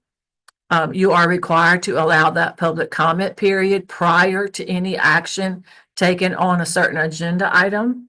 And then the school, I'm sorry, I was thinking about the school boards because you're required to stop immediately before each agenda item. But the public body, every public body may adopt reasonable rules and restrictions for those public comment period. Now, let me say this, the legislative auditor's office does not know your reasonable rules or restrictions. That's up to each taxing district to adopt those. I would urge you to have those documented somewhere. You never know when someone is going to come up to make a comment, and they're going to want to have their time at the podium, and you're going to have those reasonable rules and restrictions to say you only have 3 minutes or you have to stay on topic. So you want to have those reasonable rules and restrictions in place for that purpose, to be able to enforce those 3 minutes or enforce that topic. So you want to have those reasonable rules in place. The general notice requirements, we're not going to go over all of those because I feel like you can read through those, but those are good practice to have because they do provide more clarity. A couple that I do want to touch base on is remember that your agenda must be clear. Remember the open meetings law requires transparency. Like Patrick said, it's going to favor on the side of the public. So you want to be sure that your agenda is as clear as possible as to what's taking place in your public meeting. The second bullet there, action verbs are required. Again, the open meetings law requires transparency. So if you are going to adopt your millage rates, if you're going to take action on your millage rates, you must adopt your millage rates or levy your millage rates. Considered or discuss is not taking action. That just means you're going to talk about them. So you are required to put adopt or levy or fix. Now, if your bylaws or your charter requires that you use that word consider, you can always put consider and adopt or have two different agenda items. One would be consider, and then you can come with a second one that says adopt. But you must have some type of action verb regarding your millage adoption. And then you want to look and see, and you want to highlight that the millage adoption must take place in a public meeting. Again, don't get the public meeting confused with a public hearing. Your millage adoption must always take place with the public in your public meeting. And the rest of those, I feel like you can read those and decide what's best for your taxing district. Mm-hmm. The documents that you're going to submit when you're not rolling forward, you're going to submit the notice of public meeting, which is the full meeting agenda. You're going to submit one resolution or ordinance, an affidavit, and a notary data sheet. Now, these documents you're going to submit to the assessor, and then the assessor will then scan them and submit them to the legislative auditor through that portal. They're going to scan them, sign in through their electronic site, and submit them through the portal. The assessors are the only ones that have access to that portal. It's not something that the taxing districts can do themselves. They have to go through the assessor's office. Again, we said only one resolution or ordinance will be required when you're not rolling forward. If your charter or your bylaws, if you are one of a taxing district that is required to use an ordinance, please use an ordinance. Those are acceptable as long as they include a complete vote count. We have to be able to see that every seat of the board is accounted for, yays, nays, absent, and abstain. So we need to see a complete vote count on that resolution or ordinance. Your resolution or ordinance, it requires a simple majority vote of the members present, but keep in mind you have to have a quorum to even hold the meeting, and vacant seats do count whenever you are conducting that quorum, when you're counting for a quorum. Your resolution or ordinance must be signed by an authorized person. The legislative auditor's office does not know who your authorized signers are. That's up to you as the taxing district to know that. I've recently gotten a phone call about, Miss Joanne, who are my authorized signers? Well, I don't know who your authorized signers are. As a taxing district, you need to have that documented somewhere and make sure you're keeping that current. Staff, employees, or you have turnover within your office, but you want to be sure that that's one of the first things that is updated whenever you do have turnover. You want to be sure that you're going and updating that information. You're removing the old signers if there's someone that has left your office, and you're adding the new signers, and that you're having that documented somewhere. Your resolution or ordinance must show the date of adoption, and that date of adoption must correspond with the same date on your notice of public meeting. And then your resolution must show the complete vote count, yays, nays, absent, and abstained. There was someone yesterday that asked about a vacant seat. So if your vacant seat should also be recorded. If you have a vacant seat, you can either count it as an absent or you can add it as a vacant seat. You can add vacancy underneath yays, nays, absent, or abstained. Your resolution or ordinance must include a specific millage rate. Don't add all your millage rates together and put one lump sum. You want to show them separately. And then if you have more than one, you can list them all on one resolution or ordinance, as long as the vote counts are the same. The requirements for the affidavit is just a sworn statement required by the legislative auditor that all the requirements of the open meetings law were met, and that the notices and the documentation is attached, and that all the requirements were fully met and complied with. The affiant is attesting that the notice requirements were met. The blanks on the affidavit should should meet the same information as what's on your notice of public meeting, the date, time, place, and location of your public meeting. The affiant is attesting again that the notices are attached, and then the name of the affiant must be set forth on that affidavit. The affiant signature, of course, is required, and you should sign it in front of the notary, and then the notary will have to sign it.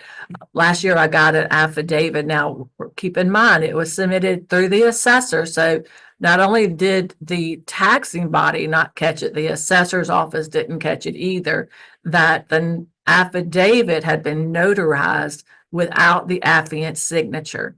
So that is a violation of revised statute 3512. So you want to be sure that if you are the affiant, your taxing district is not having these documents notarized before you even sign it. You must sign them in the presence of a notary. And then while you're doing that, you want to be sure that your notary is in good standing with the Secretary of State's office. And in your setting millage rates book, it tells you how to go out there and check that information. And while you're checking it, you might as well just go ahead and print that notary data sheet and be sure that that's submitted with your documentation. And really, that's all you have to do if you're not rolling forward. That's, fairly simple to do that. On your screen is an example of a screenshot from DeSoto Parish. This is a screenshot of the millage database. This is the database that we actually work with here in the Legislative Auditor's Office.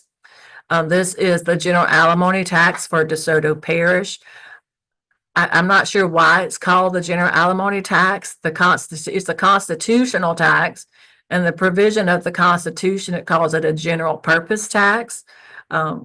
Every parish governing authority, police jury, or parish council is allowed this constitutional tax, and they can levy originally 4 mills, but they are subject to reassessment just like every ad valorem tax. So you can see, even though this one was originally allowed at 4 mills, if you look at the 2020 slot year, in 2020 it was up to 4.54 mills.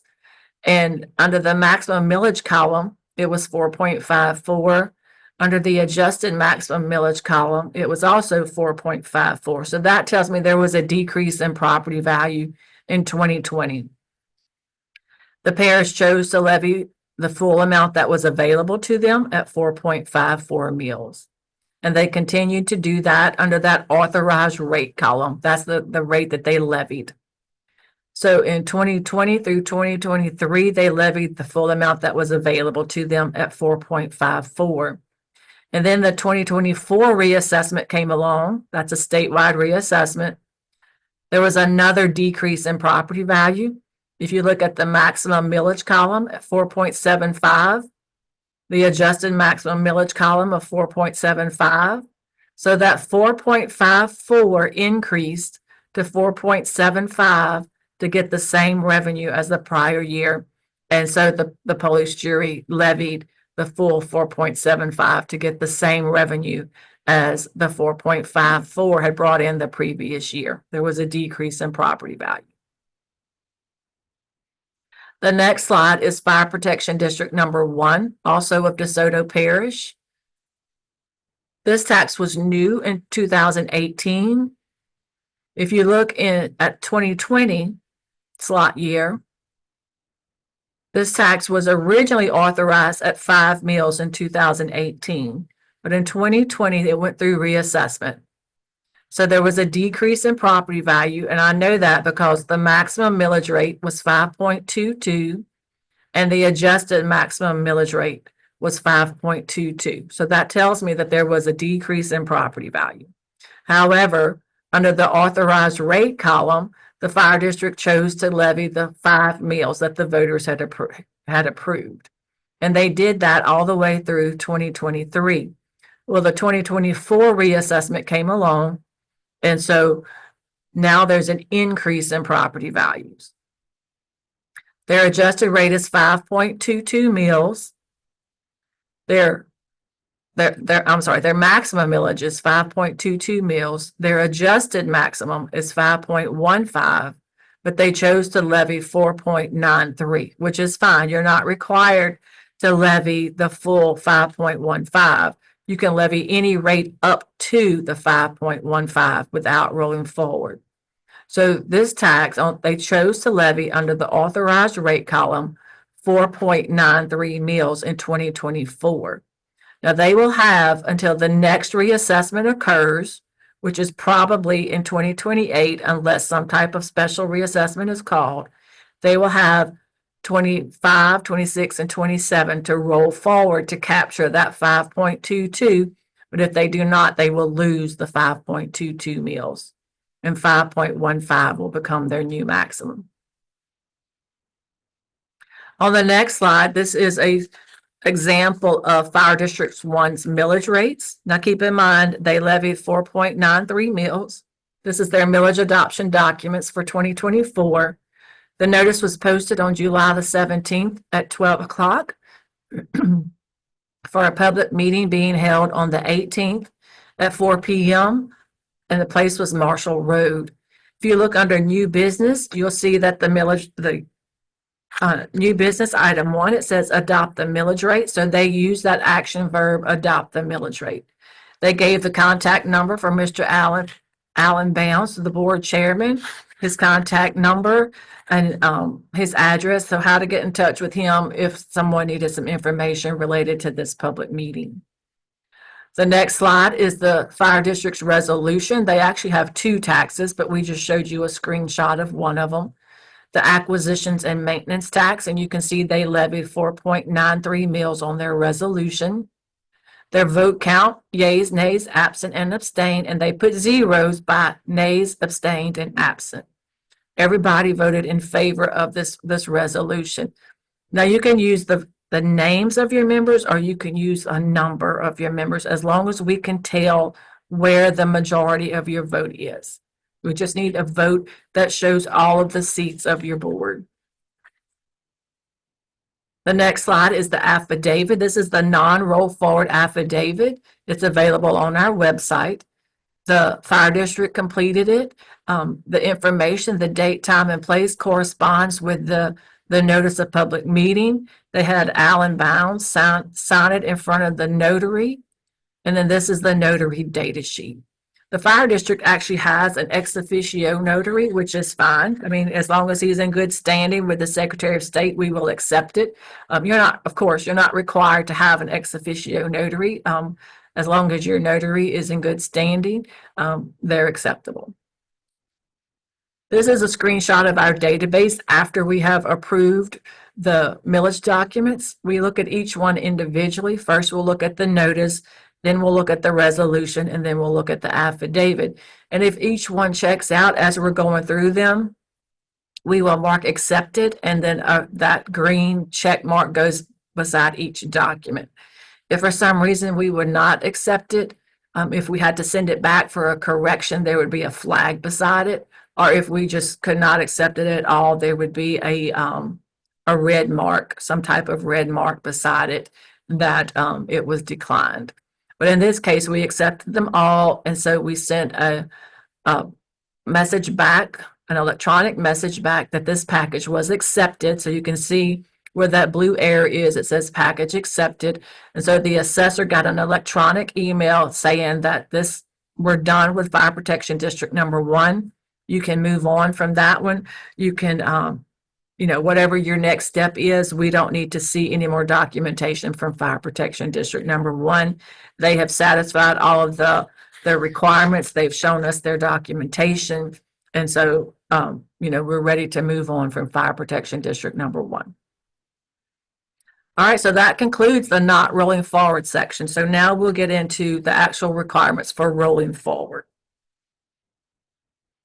So rolling forward occurs when there is an increase in property value and the taxing district decides that they want to roll forward from that adjusted millage rate. So from that lower rate that generates the same revenue as the prior year, and they want to roll back up to that prior year's maximum. So you want to go from the lower rate up to the higher rate to capture additional revenue. So you want to roll from the adjusted maximum millage rate up to that prior year's maximum, which is also known the maximum authorized levy. When you're rolling forward, a public hearing is required and a public meeting is required. So keep that in mind. You might want to highlight that in your book. When you're rolling forward, a public hearing is required and a public meeting is required. Article 7, Section 23C of the Constitution requires 2 separate publications no less, you might want to highlight that, no less than 30 days before the public hearing. We're talking about a hearing requirement now. Publication shall include, but are not limited to, the date, time, place, and location of your public hearing. And publications shall be published on 2 separate days in the official journal and in a newspaper with a larger circulation if there is one. So your publications have to be published in your official journal. So we know that they have to be published in your official journal twice. But you also have to check to see if there is a publication, a newspaper publication within your jurisdiction with a larger paid circulation than your official journal. And if there is a larger circulation, you also have to publish twice in that paper.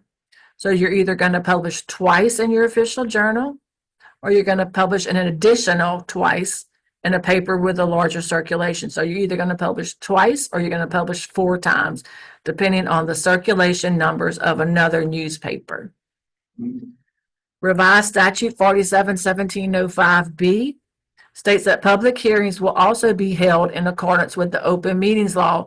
You really want to highlight that because we know that the Open Meetings Law requires that you post or publish your full meeting agenda. So since Revised Statute 47-1705B requires that your public hearing be held in accordance with the Open Meetings Law, now your public hearing has to have an agenda and it has to be posted or published within 24 hours of your public hearing. And this is not the same requirement as your 2x4 publications. This is a different requirement that requires an agenda.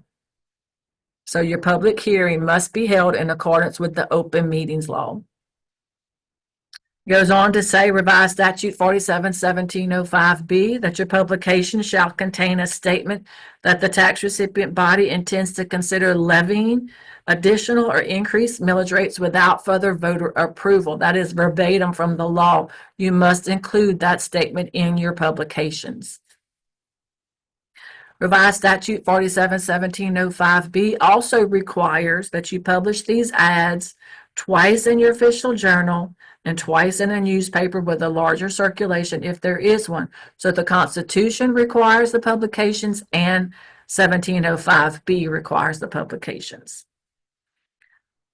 1705B states the second publication in the official journal and in the newspaper with a larger circulation has to have at least 30 days from the second publication to the hearing date. So you need to count from the last publication to your public hearing to be sure there are at least 30 days. We strongly urge you, we encourage you to have more than 30 days. There's no exceptions to these laws. This is one of those requirements that we talked about at the very beginning that the legislative auditor cannot waive. 28 days is not 30 days. 29 days is not 30 days. So you have to make sure you have at least 30 days. And while it's unfortunate, newspapers have made errors in these 2x4 ads, whether it be the number of days, whether it be the language of the ads, whether it be the size of the ad, or, different things. You want to be sure you give yourself time to go out there and check these publications. Some taxing districts publish them 60 days. Some go more than that. So I urge you to give yourself time to plan in advance that you're going to roll forward, and that gives yourself time to run these ads. Because again, the law says no less than 30 days. You want to give yourself time to check these ads. Okay, let's see, we have a question. Is it 30 calendar days or business days? It's 30 calendar days. That's a good question. Revise the statute for your 2x4 ads does not mention holidays or weekends or anything. That's only the open meetings law when you're posting your agendas. And in the part about your publications to roll forward, it's calendar days. So 30 consecutive days or more than 30 consecutive days. So that's a good question. Thank you. So moving on, your publications must be placed in a prominent section of the newspaper. However, the placement cannot be in the classified section or the public notices. They're prohibited. It cannot be in the classified section or the public notices. Last year, there was someone that had already published their notices, but they wanted me to preview the language because they thought the newspaper had made an error in the language of the ad. So they scanned the tear sheet to send that to me. And while the language was correct, the tear sheet, I could tell that it was published in the classified section. So that, I told them the language is fine. However, where it is placed is going to cause you issues. It's in the classifieds. We cannot accept that. So that caused them issues with their roll forward. Your publications shall be formatted in a box with a bolded outline. They must also be a size of not less than 2 inches by 4 inches. You want to be careful, not less than 2 inches by 4 inches. They can be bigger, they just cannot be less than 2 inches by 4 inches. Those 2x4 publications shall be printed in boldface type. And the publication charges by the official journal shall not be in excess of charges for regular commercial advertising. We don't know what those charges are. That's up to you to work that out with the newspaper. You could point that out to them in the law, but that's again up to you and the newspapers to work that out. Then failure to timely publish renders the millage null, void, and of no effect. So that scares some people, that language there. But what that means is failure to meet these requirements means that you will not get the increased revenue. We would not certify your roll forward. However, we would certify the adjusted millage rate. So you still would get the same revenue as you received the prior year. You just would not get the same revenue. You still would not get the increased revenue.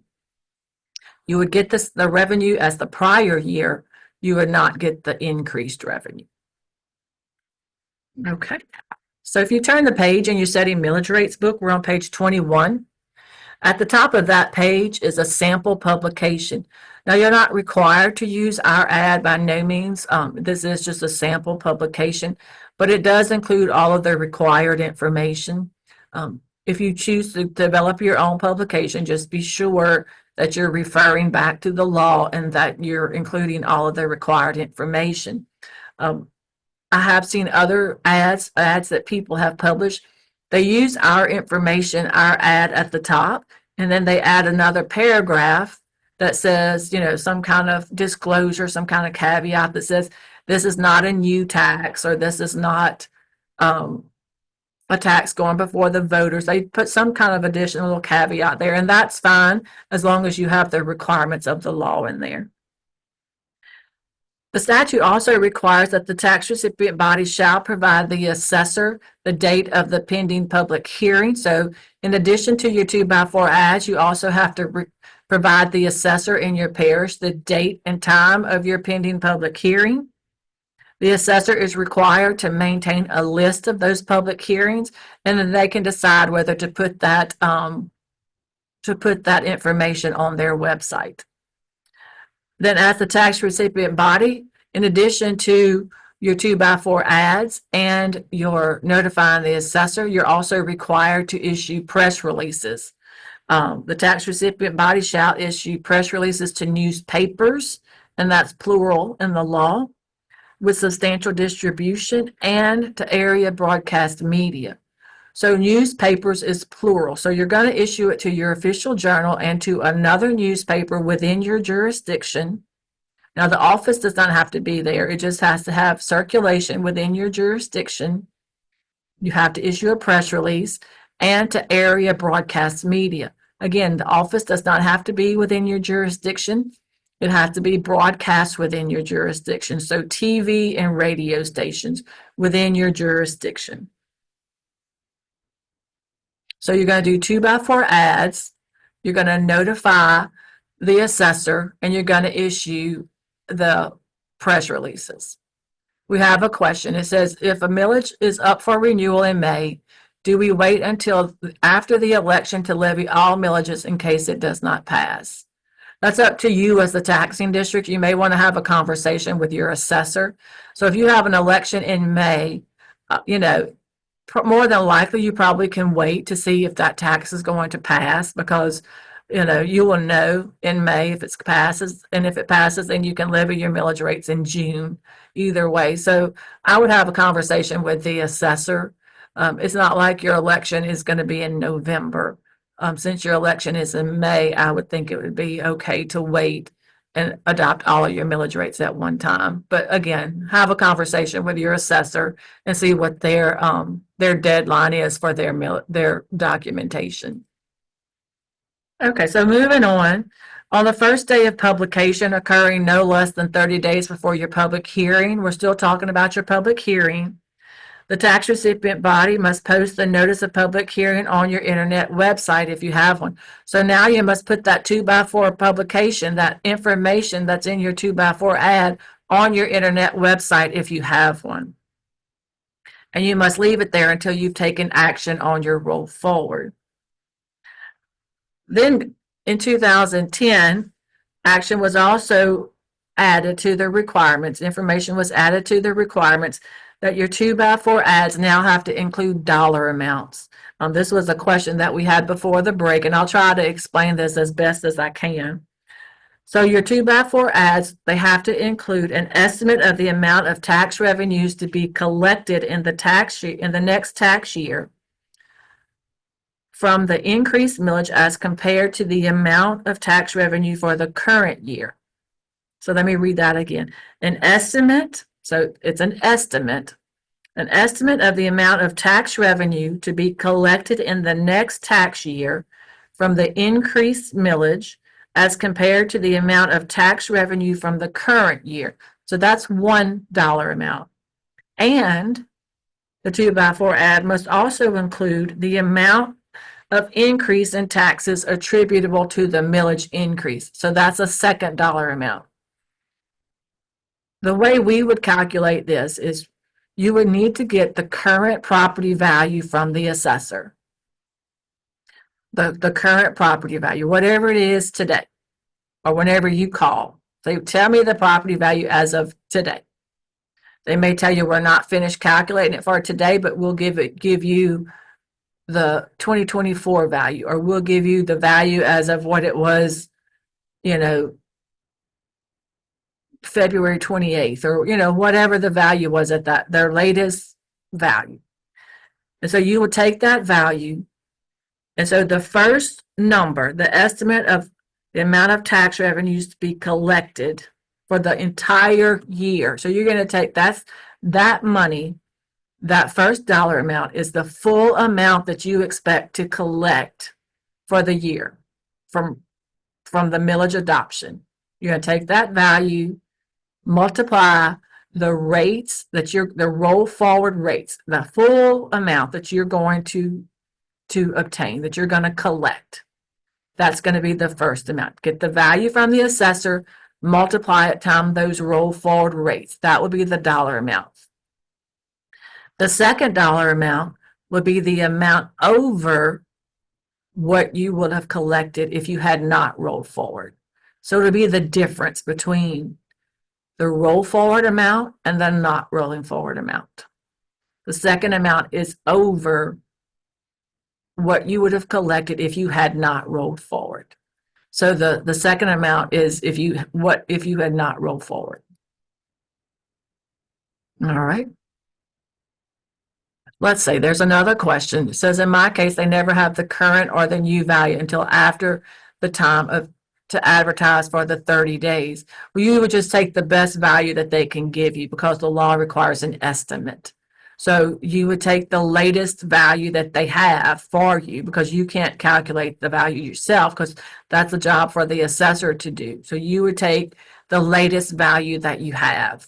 And then when it comes time for your public hearing, if you have a more current value, I would think that you would just verbally give that amount there at your public hearing because the law requires an estimate. An estimated amount needs to be in those 2x4 ads. So that would be the best value that you have is whatever value they give you. So you would take that value that the assessor's office gives you and do your best estimate. And then when it comes time for your public hearing, if you have a better estimate, you would verbally disclose that as well. And you may just want to, put that disclosure out there. Say, at the time of my 2x4 ads, this is the value that the assessor's office gave me. And now here, 30, 60 days later, the assessor has completed the valuation and now we have this. And you may want to have some type of documentation from the assessor's office with those figures on there. But, you can only do the best you can with this.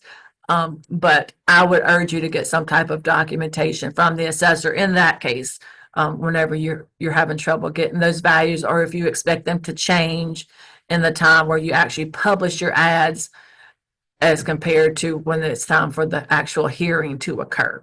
But so you'll need to get the values from the assessor and do those calculations.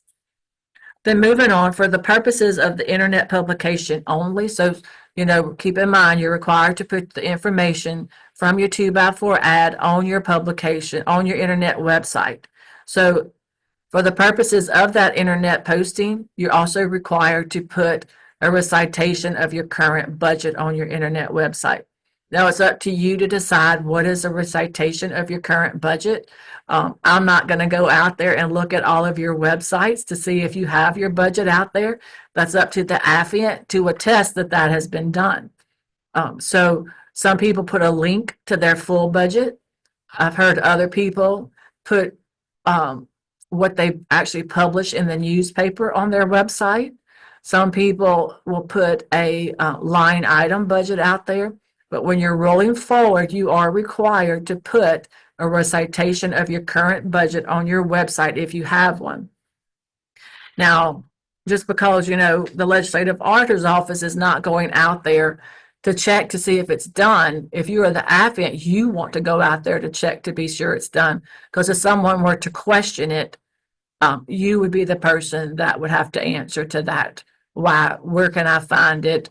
Why isn't it there? Then on page 22, you still have to, if you are in St. Tammany Parish, you need to familiarize yourself with revised statute 47-1705.1.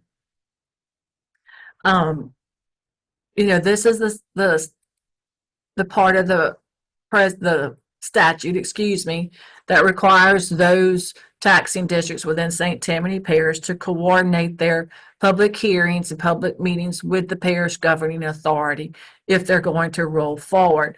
The parish will establish a specific schedule of dates, and then the non-elected taxing authorities will schedule their roll forward with the parish governing authority, but it kind of has to be done in a timely manner so those taxing authorities still have time to meet all of these requirements, just like every other tax in the in the state. A question that came through is a Facebook page for a fire district considered a web page, and thus minutes and agendas should be posted? The legislature has not recognized a Facebook page, has not recognized Facebook as a website. So you can put it out there if you choose to, but no, it will not meet their requirement. You know, I'm of the side that more information is always better. So you can choose to put it out there just to provide more information, but the legislature has not recognized Facebook as an official website. I feel like that's probably coming pretty soon just because of social media and its popularity. But as far as I know, as of now, Facebook has not been recognized as an official website. So no. So, but if you have an official website on the internet, then you are required to post your minutes and your agendas on that website.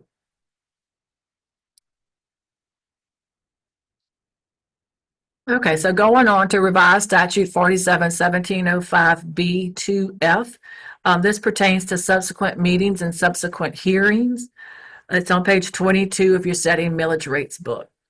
If the public hearing to consider levying additional or increased millage is canceled or postponed, or if the proposal was considered at the public hearing without action or vote, you want to highlight without action or vote.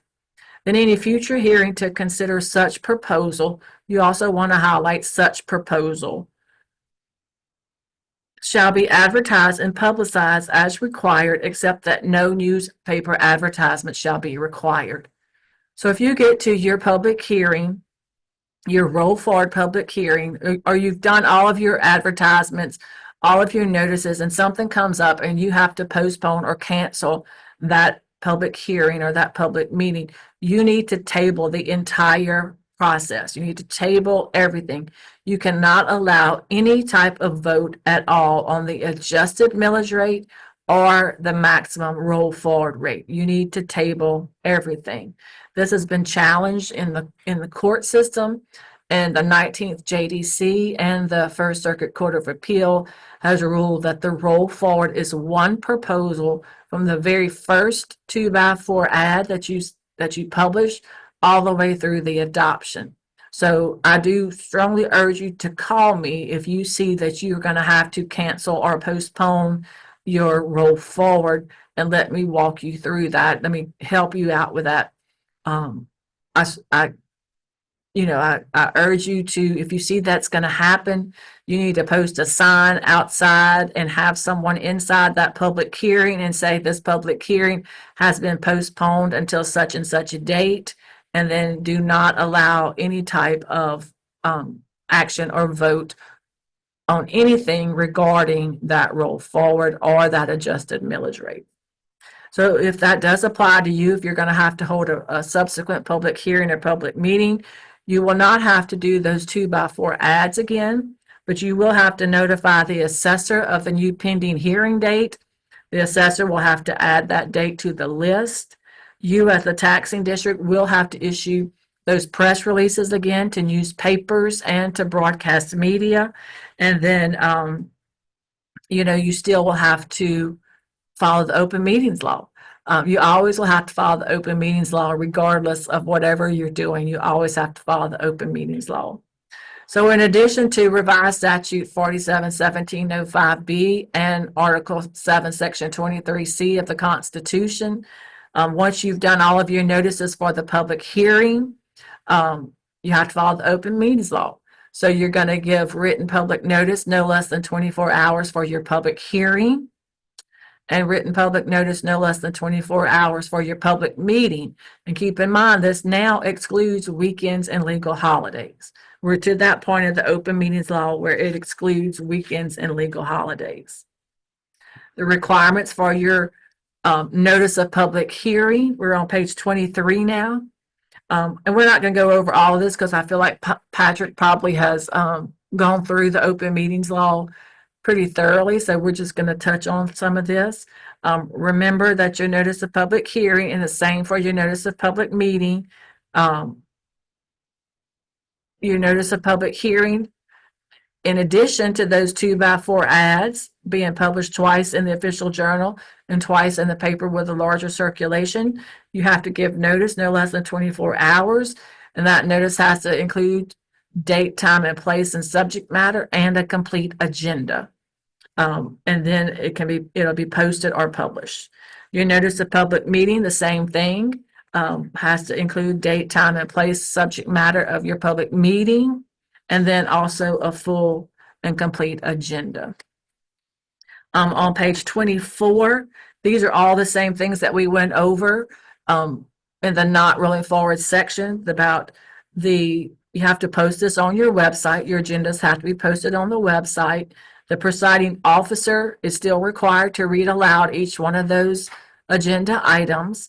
You have to allow, in your public hearing, you have to allow for public comment, and then also to comply with the open meetings law, you have to allow public comment prior to each vote or action.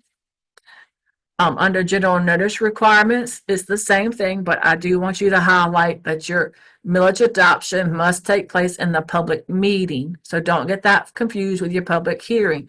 The hearing is to allow the public to come and voice their concerns over your roll forward, whether for or against it. The meeting is to take action. So your millage adoption must take place in the public meeting.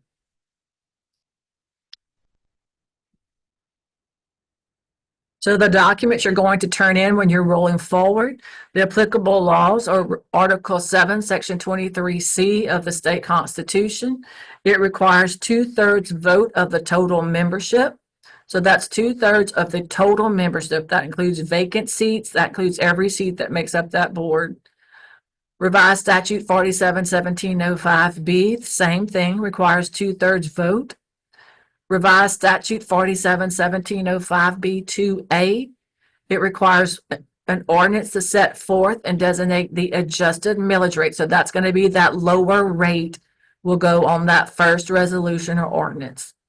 Revised statute 47-1705B2B, as in boy, requires a separate ordinance or resolution which shall set forth and designate not only the increased rate, not only the higher rate, but also the adjusted millage rate. So that adjusted millage rate is going to be on the first resolution and the second resolution.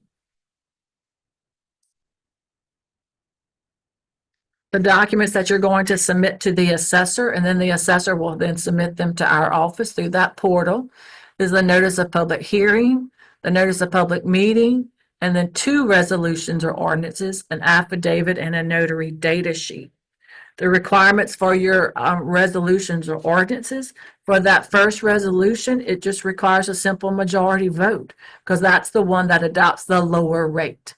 That's the one that will generate the same revenue as the prior year. And if for some reason we could not approve your roll forward, if something was wrong with your notices or the requirements, we would revert back to that first resolution that adopts your lower rate in order for you to generate the same revenue as the prior year. The second resolution requires 2/3 vote of the total membership. So just keep that in mind. The second resolution is your roll forward resolution. It must set forth the adjusted rate and the increased rate. So that lower rate is going to be on the first resolution and the second resolution.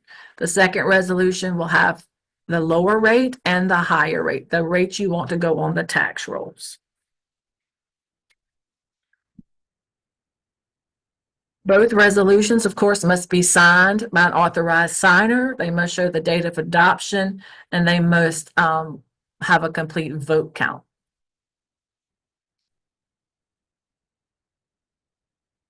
Question is, must vote be a roll call vote? Yes, because the votes must be by voice. You must have a vote. The votes must be made by voice. Patrick went over that in the open meetings law. That applies to all your public meetings. So you must be taking your votes by voice. The requirements for the affidavit, again, it's just a sworn statement by the legislative auditor's office. The blanks on the first page should correspond with the information on your notice of public meeting. However, on that first page, there is a statement that says roll forward occurred. So if your board voted in favor of your roll forward, you're going to mark yes. You're going to say roll forward occurred, yes.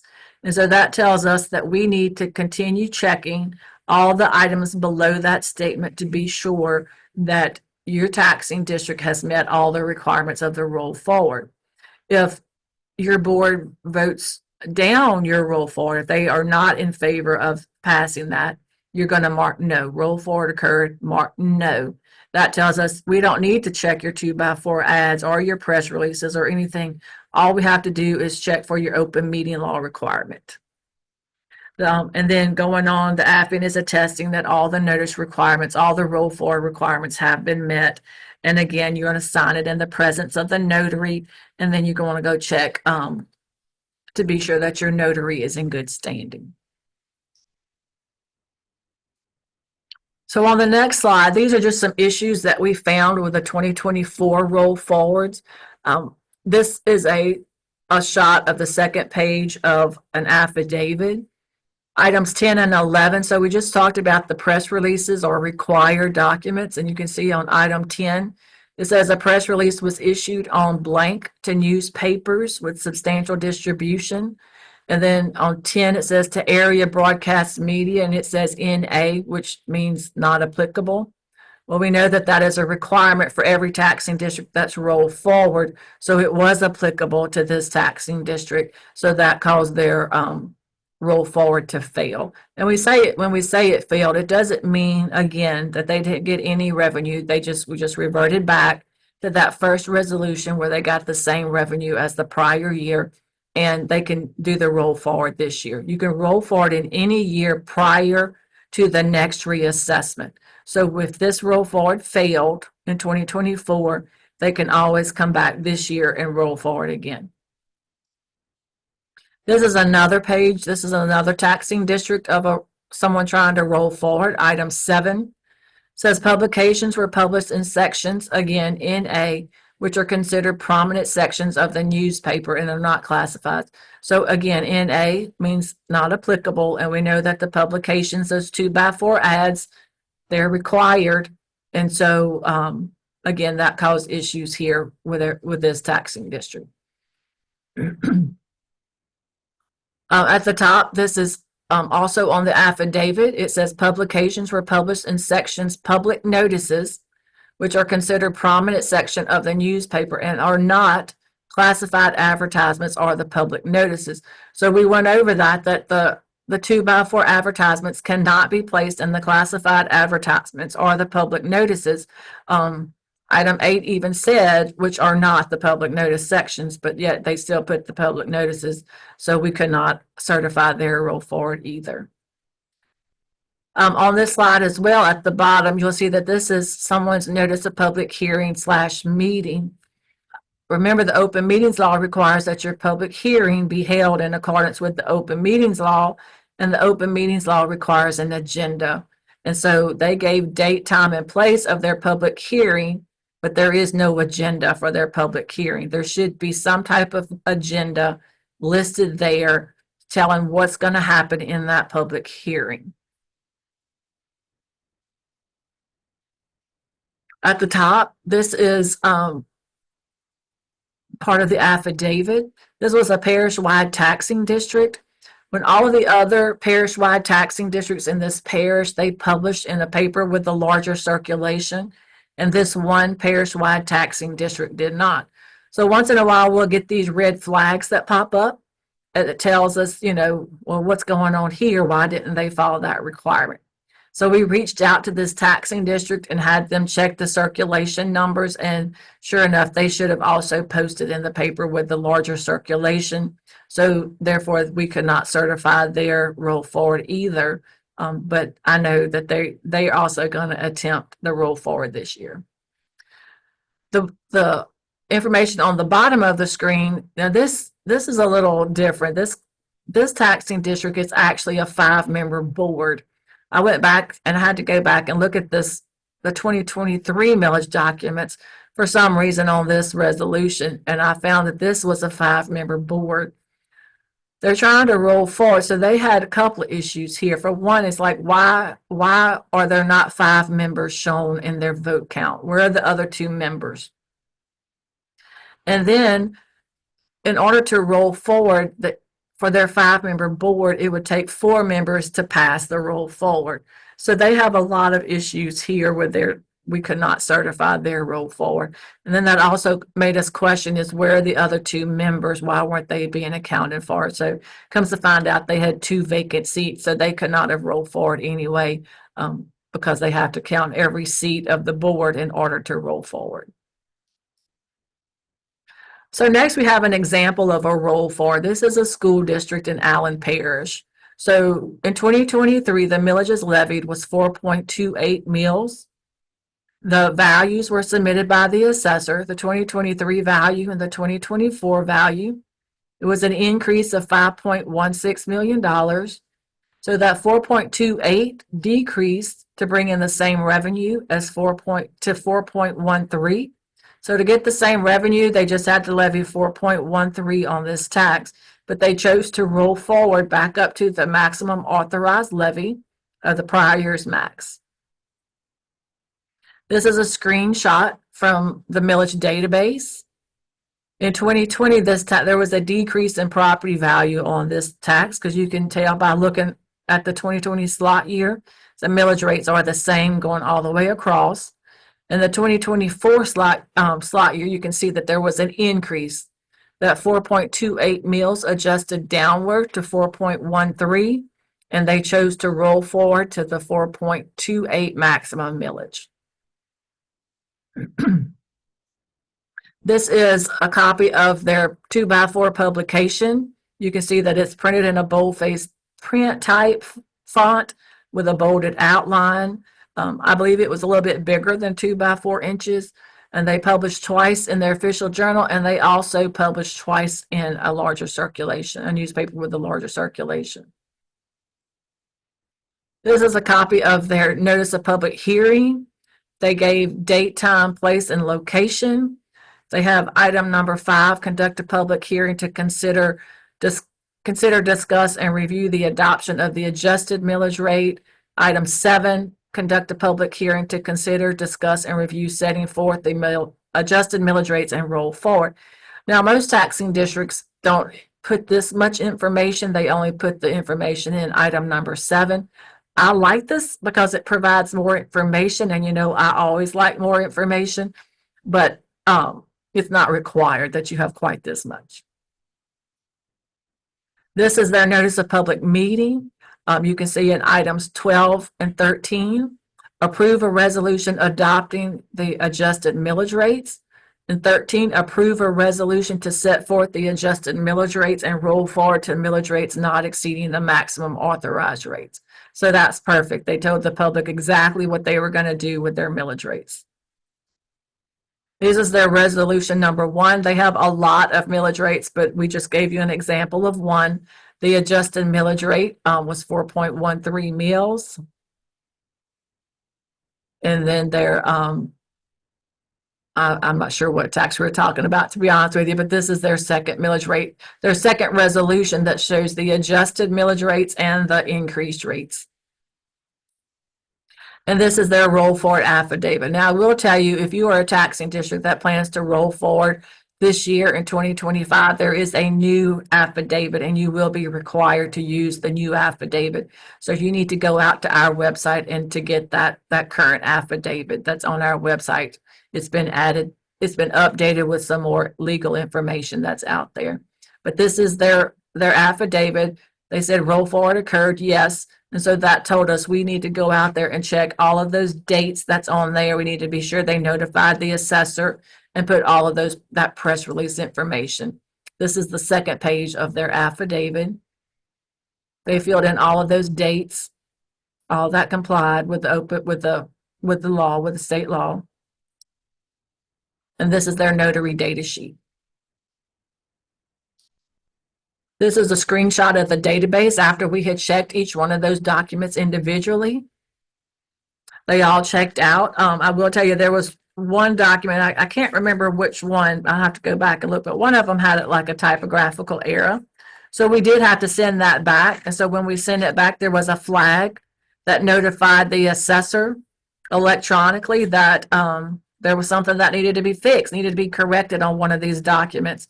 So they fixed it, and then he had to scan it again and resubmit that. And so then once we got that, we were able to check it, and then everything was approved and the package was accepted.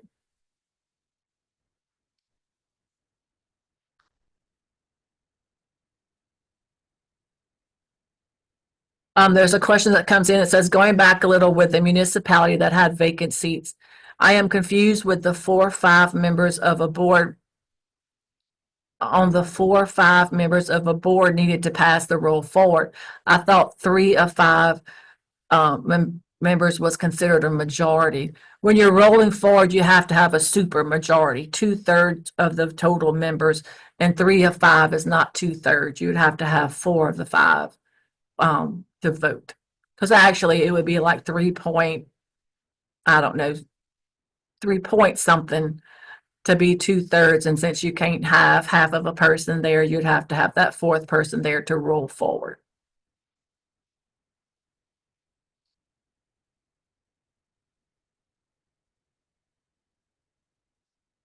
Another question that came up that says, is it a majority of total membership or a majority of city members? When you're rolling forward, it's the majority of a total membership, and that total membership includes vacant seats. All good questions. Good for clarification. We need as much clarification as we can get. So on this one, I just wanted to show you a quick example of a taxing district that did lose their maximum millage rate. In 2008, you can see, 2018, you can see that their maximum millage was 8 mills. In 2020, their maximum millage was still 8 mills because this tax was new in 2018, so they did not lose it at that reassessment. But then, so in 2020, it was 8 mills through 2023, and then the 2024 reassessment came along. And so since they had not rolled forward, they did lose that 8 mills, and it dropped to 7.98 because that is what they had been levying, and that was their previous adjusted maximum.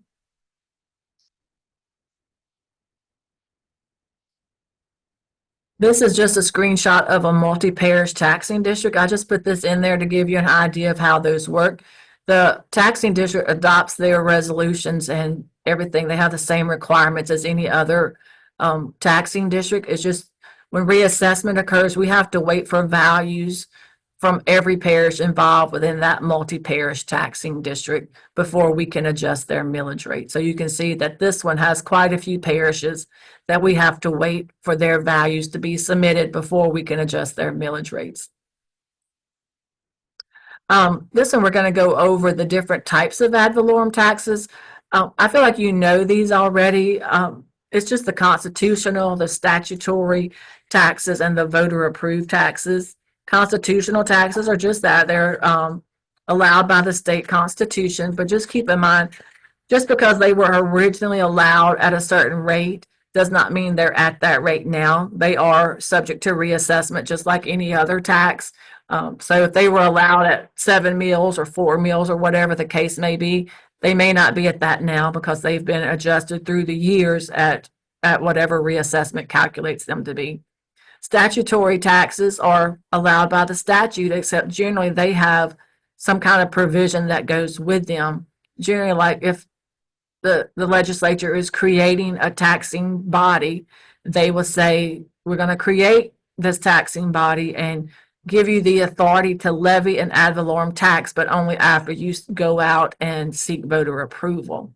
And then, of course, you already know what a voter approved tax is. The maximum millage reports, they're just a report that's available on our website for every tax that's every ad valorem tax that's in the state.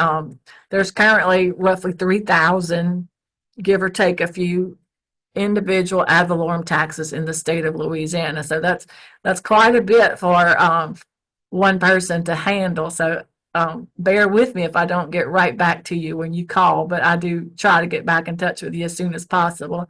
But the maximum millage reports, they are available on the legislative auditor's website. And then also on the assessor's secured site has updated information. Now, keep in mind that these reports are only for informational purposes only. So whenever you go to the maximum millage report in your parish, please check it to see if you have, any other information that might not be accurate out there. So this is a copy of the Assumption Parish Maximum Millage Report, just to give you an idea of what they look like. Again, the ones for 2025 are out there now, so you can go and check the report for your parish. We ran the reports at the end of January, and since that time, we've gotten quite a few of pro se verbals and different information. So they may not be exactly accurate, but please, if you see some information related to your tax and it doesn't look right, please shoot me an email or give me a call, and I'll be happy to check that for you. The reports on the assessor site, it's a continually updating report, whereas the report on the public's page is not. It's just a PDF that's put out there. And then this is a screenshot of a general obligation bond. I just wanted to show you how we should see some fluctuation in the millage rates. Even if it's not every year, we should see some fluctuation within a reassessment cycle, because property values, they do change, and the assessors do look at the values every year, even though they're only submitting them to us every 4 years, unless there's some type of special reassessment. But we should see some fluctuation, either upward or downward, in those general obligation bonds.